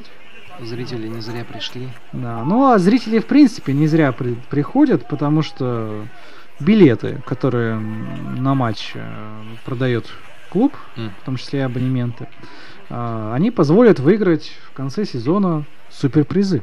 Александр, представляете? Не могу даже Например, представить, какие. Будет разыгран фирменный велосипед марки Шкода от автосалона Квета Авто, официального дилера Шкода в Республике Коми. Один из болельщиков получит набор инструментов от сети магазинов М-Креп. Он уже строитель. Здесь пока была атака и Енисея. Ну и еще один приз — это центнер бензина. Разыграет агентство БНК среди болельщиков. Так что нужно собирать билеты на домашний матч встретителя, в конце сезона обменять билеты на купон розыгрыш. Так что... Ну, центнер звучит серьезнее, чем просто 100 литров. А то, мы подбирали слово, Александр. Мы готовились к трансляции. Вот, поэтому... Виден подход. Да. Сергей Ломанов пробивает. И добивание. Ну, господи, ну что же происходит? Ну вот, Екишева, пожалуйста. Вот обвинили нас, меня, прошу прощения, меня, да, за то, что... Ну мы же команда. В прошлой игре просто. В прошлой игре. В прошлой, да, не в этой. В том, что как-то негативно отнесся к выходу Макара со словами, типа, то, что ему не привыкать 20 получать, да, пусть выходит. Ну, имелась, конечно, это немножко другая мысль, пришлось объясняться потом в интернете, объяснять, что имелось-то в виду, что молодой игрок... Строитель... Да нет, ну... Тут и правда, конечно, потому что Строитель 2 очень крупно порой проигрывал. Да, но имелось же реально в виду то, что по такой игре, вот, которая вот была с Байкалом, которая есть сейчас, молодой вратарь, выходя со скамейки запасных, ничего не теряет. У него нет нервозности такой, на нем не висит результат. То есть одно дело выходить, и когда там команды идут мяч в мяч, другое дело, когда вы непосредственно уже вот так вот 1-9 проигрываете, вступать в игру, получать опыт, необходимый для игрока, не только для его выступления в Суперлиге в будущем, но и, как мы говорили, что Макар возможно, в сборной России, да? Кандидат в молодежную, в юношескую, в сборную России. Этот опыт нужно получать здесь и сейчас, при таком счете против Байкала, против Енисея, там, ну, не в матчах высшей лиги, да, где играешь со сверстниками, где... Понятное дело, что такие же хоккеисты живые, да, бегают. И тоже есть опытные ребята, титулованные, хоть и молодые, но все равно. Одно дело, когда по твоим воротам бьет ровесник, а другое, когда Сергей Ломанов, да, который тысячи таких забивал. И еще положит там, наверное... Да, выход 1 на 1. И Удар в 10-й. Вот чудо не произошло, да? Мы говорили, что чудо будет, если мы хотя бы 10 не получим. Тотал пробит. Да тотал, мне кажется, пробит в первом тайме был уже. Максим Немцев тоже уже просто раздосадован. Я думаю, что готов он уже просто упасть уже здесь на льду. Так, набегалась оборона Очень строителя. много наша команда ошибается, очень много. Ну, здесь с вами полностью, Александр, я соглашусь. Ну, больше 10 мячей мы в этом сезоне... Мы вообще, в принципе, больше 8 в этом сезоне не пропускали до этого. Енисей... Думаю, мы вряд ли больше пропустим. Думаю, вообще вряд ли когда-нибудь на своем поле в этом сезоне мы пропустим больше. Я тоже с вами согласен. Потому что сильнейшие клубы страны вот на Енисее у нас завершает визит в Сыктывкар. Понятное дело, что нам там Кузбасс в том году, да, 9 забил, и Сельмаш 8, но хотя и ответочка-то была там в исполнении наших тоже неплохой, да, и Сельмашу 4, и Кузбассу там, по-моему, 5, да? Да, 5-9. С Кузбассом-то вообще была игра 5-1 в пользу строителя, разворачивалась. Вот, поэтому шансы, конечно, остаются, но это Алмаз Миргазов. Еще один мяч забивает. Поздравляем, в общем, Алмаза, поздравляем болельщиков Енисея с уверенной и красивой победой. Мы бы уже с радостью завершили бы игру, да, на 73-й минуте. Пошли бы домой пить чай, радоваться жизни. Но у нас есть еще 17 минут, Александр. 17, да, чтобы забить хотя бы один гол. Еще один бы, да, ну, чтобы не с гордой единицы уходить. 3-10 вообще высмотрелось неплохо. Так, 4-то вообще мечта. Но тем не менее, мы пока имеем, что имеем. Мыслями уже, наверное, потихонечку готовимся к выезду в Казань, да, где должен, по крайней мере, строитель дать бой. Понятно, что на своем льду Казань все-таки будет предпочтительней. В том году мы уступили, да. В принципе, заслуженно, но дома... Но дома мы должны были выигрывать, будем объективно. И хоть строитель спасся от поражения, там, благодаря ошибки вратаря. Да, но на самом деле дома должен быть строитель выигрывать. Да, моментов было множество. Вот, ну и здесь все равно был бы офсайд, как мне кажется. Ну и раз мы пару слов сказали о Казани, может быть, кто-то у нас сейчас слушает еще и из этого города. Был у нас ведь конкурс логотипов, посвященный международному турниру по хоккею с мячом юношескому, и в число призеров вошел болельщик именно «Динамо Казань» Иван, вот сейчас вот, дай бог памяти, Иван Рычков. Так. Просто прошу прощения, если вдруг перепутал все-таки имя. Есть такой болельщик, да, я есть помню. Такой, да. Не перепутал. В общем, наша команда едет в Казань, и через пресс-атташе «Динамо Казани» Анну мы передадим приз Ивану. Мне кажется, это такой беспрецедентный случай, да? Где представители клуба, одной команды награждали бы. Да, я могу сказать, что ребята из Казани активно участвуют в мероприятиях, которые проводятся хоккейным клубом «Строители», в таких конкурсах, акциях. Никита Свиридов пробивал. Огромное спасибо. Но здесь, мне кажется, он в солнечное сплетение кому-то мог пробивать. Да. Семену Чупину попал, Чупину. да. Пробивал вот поворотом, пробил по Семену Чупину. Мы видим, что Енисей тоже дает молодежи поиграть, да? Резервному составу, резервным игрокам, которые начинают со скамейки. То есть Ивану Дицуре, я думаю, что будет. Иван Дицура получит свое. Так и вот он на поле. Ну вот, да, видите. И Семен Чупин, и Вячеслав Вдовенко. Ну, замечательно, что все обошлось. Ну, вообще, это довольно травматичный вид спорта, конечно же. Как и любой такой контактный, да, где на полной скорости может произойти все что угодно. Да. Поэтому желаем. Мы не понаслышке знаем. Да, желаем хоккеистам только, скажем так, хороших выступлений, без травм и долгой спортивной карьеры. То есть Наши клубные предпочтения, предпочтения любого нормального болельщика, любого нормального человека, никак не связываются там, с травмами или с прочими другими пожеланиями. Да? Я думаю, что, конечно, с моими словами не все согласятся, и одному из игроков Зоркова, Красногорского, мне кажется, добрая половина болельщиков Сыктывкара желает не то что травмы, но и что похуже. Вот. Речь идет, как вы понимаете, о дисквалифицированном хоккеисте, который этот сезон пропускает заслуженно. Да? И желательно, чтобы таких игроков не было вообще у нас в Суперлиге страны. Вот. Но тем временем атака Отличный Строителя, проход и угловой. даже слышали, как трибуны положительно отреагировали на атаку хозяев поля. Надо отдать должное болельщикам Строителя. Во-первых, и Строителю, которые продолжают бороться. Мы видели в том году парочку таких объективно безвольных встреч, когда команда при крупном счете уже просто опускала ручки, сдавалась и уже Как реально раз таки с была, Енисеем, да, и да, реально и была уже мыслями в Стартом. другом городе. А здесь Удар неплохой. да, и просто выбрасывает такие из Енисея мяч из своей штрафной, ну, от греха подальше.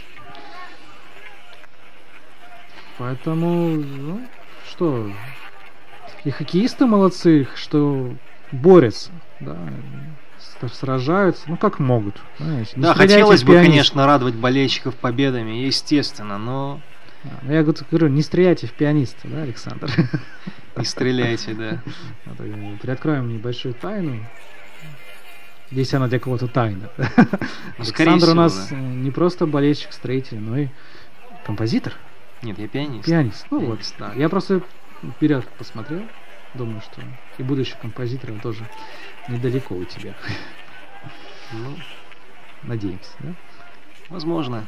Ну, еще бы хотелось посмотреть в будущее и узнать, сколько же Строитель забьет в этой игре. Остается 12 минут. В будущее Енисей. лучше не заглядывать, чтобы не огорчиться, да. Ну ладно, вы знаете, как бы порой прошлое еще хуже бывает. Да, нет, 1.10 это бесконечное количество раз лучше, чем 0.10, да. Да, но- я о том и говорю. Ну, смотрим. Здесь Угловой, еще по-моему, угловой игрок может быть. Енисея задел мяч. Нет, отворот. Нет, отворот арбитр показывает. Смотрите, ну, вот Вячеслав Лисак. Но сейчас- уже, так уже расслабленно уже стоит. Там мяч у Строителя просто Да, к за- сожалению, систему ВАР не ввели Бок- еще. за боковую просто мяч укатился, не за лицевую. Здесь просто не совсем с монитора видно. Ничего страшного в этой А вот жизни. угловой. Мне кажется, игроки что-то недовольны, да, вот Алмаз Мильгазов. Ну да, очевидно, наверное, засуживают их сегодня. Ну иначе-то как Енисею тут справиться со Строителем без судейской помощи, Саша? Ну, о чем речь-то может быть?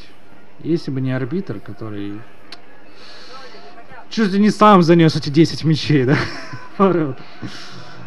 Мог ведь и офсайды свистнуть. Да, даже если с учетом того, что их там не было. Заслуживает, бесспорно. Что у нас здесь? В хоккее, хоккей с мячом не обязательно, чтобы офсайд был, чтобы свистнуть. Так, Там и повода не тихо, надо. тихо, здесь удаление, да? Белая карточка. Удаление, видимо, опять за то, что выбегали раньше, и конкретно кто это у нас? 92-й номер как раз, это Дмитрий Макаров, автор одного из забитых мячей ворота Строителя. В принципе, так можно говорить про добрую половину команды Енисея. Ну, теперь не будет выбегать. Для нас это злая половина. Да, очень Добрая половина не У забивает. них нет, у них есть печеньки. Давайте еще одна подача, еще один такой удар. И что? Замена. Замена вратаря, наверное, будет, да? Вот. Надеюсь, что это замена была.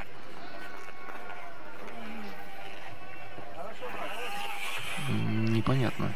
Такая небольшая остановка в игре. Ну вот Макар замена. Якишев 10 минут свои получит игровые. Ну, вот сейчас интрига возобновляется, Александр. Макар Якишев автор 30-минутного сухаря. Для него это вызов. Для него вызов 10 минут отобороняться, отставить свои ворота в неприкосновенности. Это тоже будет хорошим таким результатом. Тем более в матче с Енисеем. Да, главное, чтобы выходов 1 на 1 не было. Да, то есть которых сегодня было достаточно. порядочно, да. Основному времени матча главный судья добавил 30 секунд. 30 секунд у нас 30 секунд, ну да. добавлено будет к основному времени, так что действительно Макар получил свои ровно 10 минут, там, по-моему, 80 минут с небольшим было, когда он появился на льду. Вот есть интрига, действительно, такая, знаете, второстепенная, потому что главная была убита еще в середине первого тайма. Так, если каждый матч будут его выпускать, хоть немножко, но... А вы представляете, Александр, самый сухой вратарь будет, да? Насоберет там где-то в каждом матче минут на по 10, по 20 сухих. А и того там где-то несколько под матчей, сезон, да, наберется. Вот первый, Ну, это не момент, прекрасный, конечно, прекрасный сейв. полумомент. Ладно, Саш, такую я бы отбил. Да? Что вы? Надо быть вратарем клуба Суперлиги, чтобы такое отбивать. Даже не обязательно на коньках уметь кататься, мне кажется. То есть- Вы бы сказали это Кариусу, вратарю Ливерпуля. Ну, благо, он в хоккей с мячом не играет. Ну, атака Енисея. Еще одна. В Красноярске у нас сейчас уже за полночь. Я думаю, что все-таки есть болельщики, которые остались в трансляции, посмотреть итоговый счет. Ну да, приятно на ночь увидеть. 1-10 в пользу твоей Тем более команды. завтра нас ждет суббота. Ну, как бы спать особо рано ложиться не требуется. На работу. Да, если не сегодня надо не пятница, всем. то... Да, Александр, завтра суббота, и сегодня пятница. Это лучшее замечание, которое можно было сказать. Мне сперва показалось, что Мне судья-информатор тоже- не, ну объявил это, судья это и был Марка. судья-информатор. Он, поверь, просто... Он подобно Он просто Рамзана не, Кадырова, да, да? он просто не отошел Вмешался от в игру. микрофона. Он...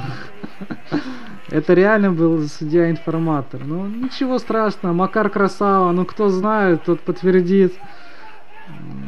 Молодой парень, 18 лет, выходит с Енисеем, спасает команду уже. Хотя бы один разочек-то в игру так откровенно вступил. Да и на месте Енисея можно было бы не атаковать, дали бы парню сухарик-то отыграть. Мы бы тоже уже порадовались за него. Надеюсь, после матча, как в матче с Ветере, будет серия пенальти, и очков нам добавится немножко. Да, если бы. Мечты. Еще одна замена, да. И, может быть, вратаря теперь и Енисей меняет. Дает Алексею Лескову уже поиграть. Да, и Алексей Лесков. Ну, здесь тоже намек на интригу, да, кто из вратарей останется сухим. Да. Можно обнулить и сказать, что матч начинается со счета 0-0.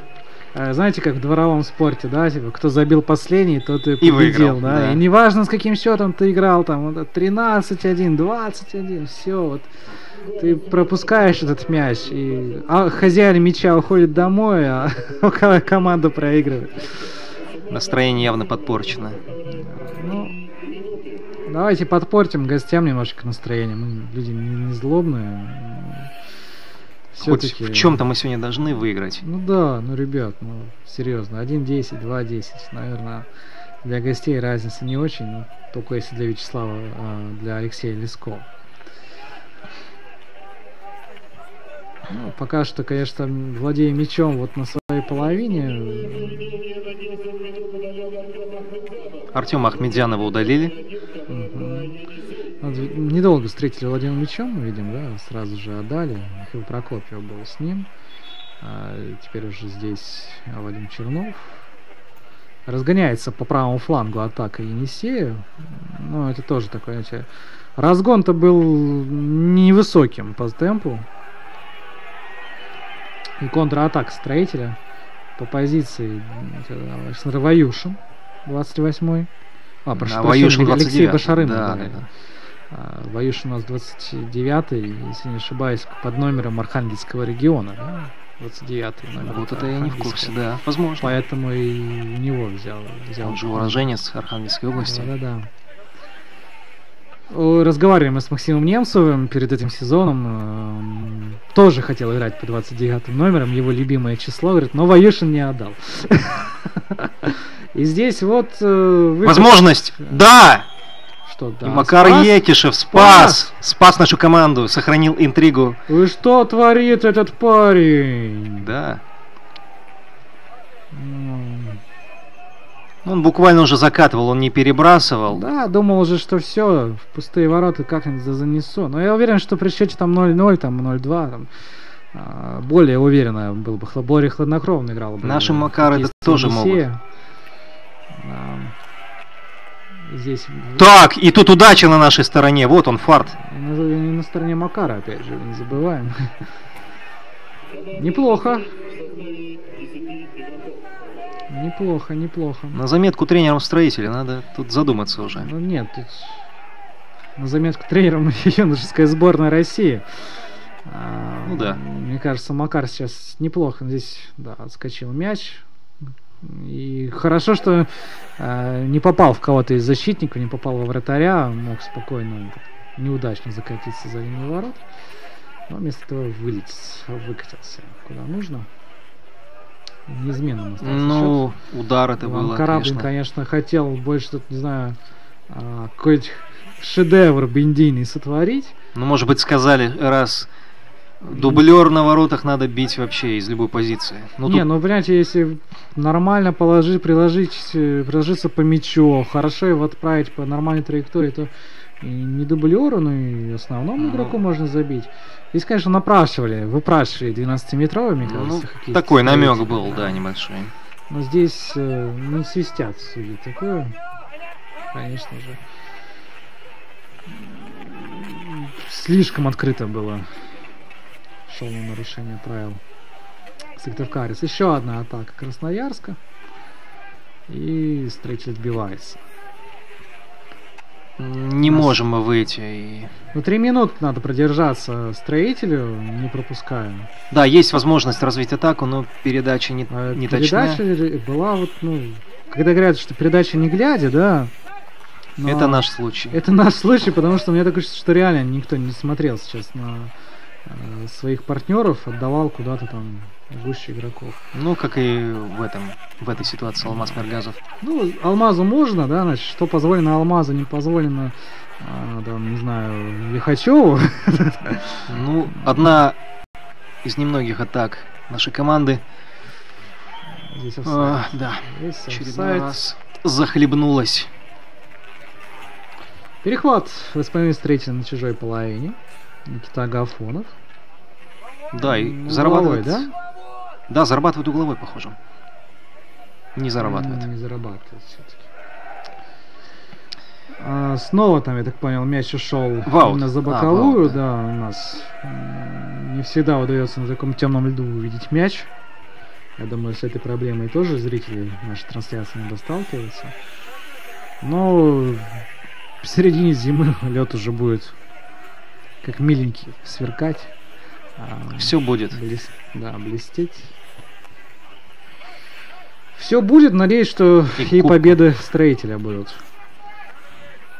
Да, будут возможности в скором времени все-таки взять свои первые очки. Ну, а пока, да, нас ждет выездной турнир. Начинаем мы его с Динамо Казани. Надеемся, что это будет не просто туристическая поездка. Да, ну, Казань город красивый, на самом деле. Можно, в конце концов, и город посмотреть. Но хотелось бы, конечно, и себя показать. Енисей зарабатывает угловой. Давайте посмотрим. Одна из последних возможностей у гостей сделать счет. 2 еще угловых более они крупным. реализовали сегодня. Здесь смотрим за подачей. И улетает мяч за пределы поля. Тем временем Водник Байкал-Энергия 5-3. 62-я минута, 63-м. Зоркий Сканефтяник 1-6. Старт Мурман 2-1. И Родина Динамо Москва 2-5. Там тоже последняя минута. Как и у нас, уже там уже дополнительное время завершается. Да, Водник в этом сезоне Удивляет.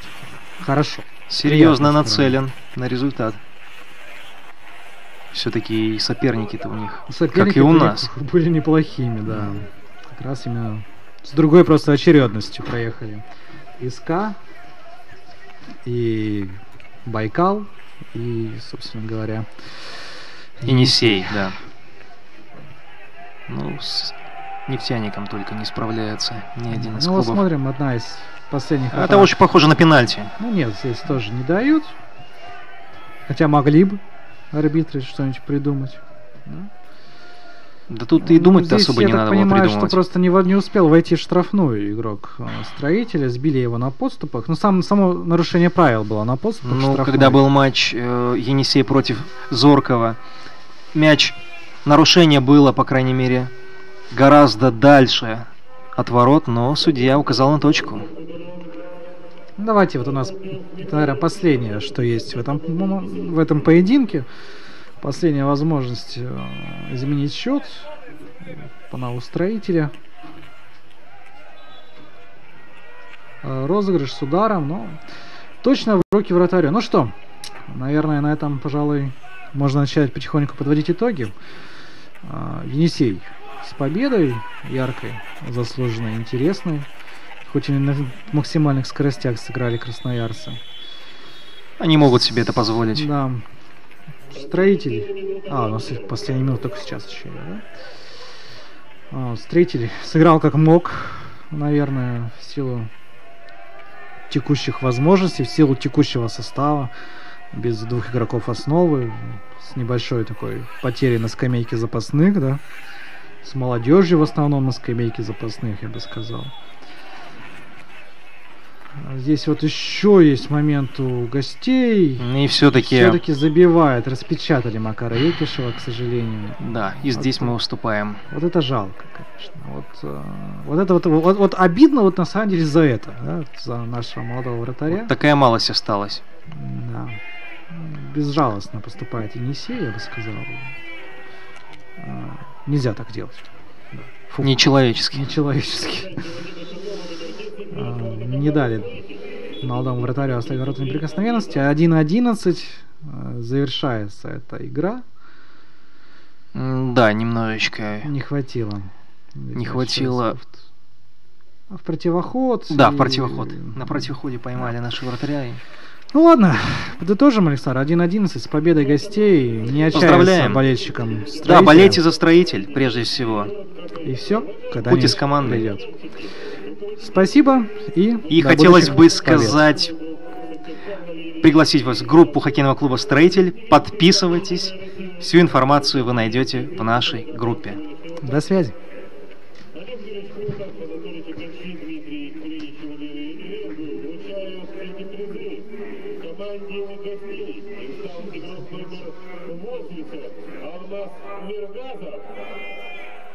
Команде «Строитель» лучшим игроком признан игрок номер 83 Сергей Филатов. Уважаемые журналисты, по окончании этого матча через 15 минут состоится пресс-конференция. На пресс-конференцию приглашаются только аккредитованные журналисты.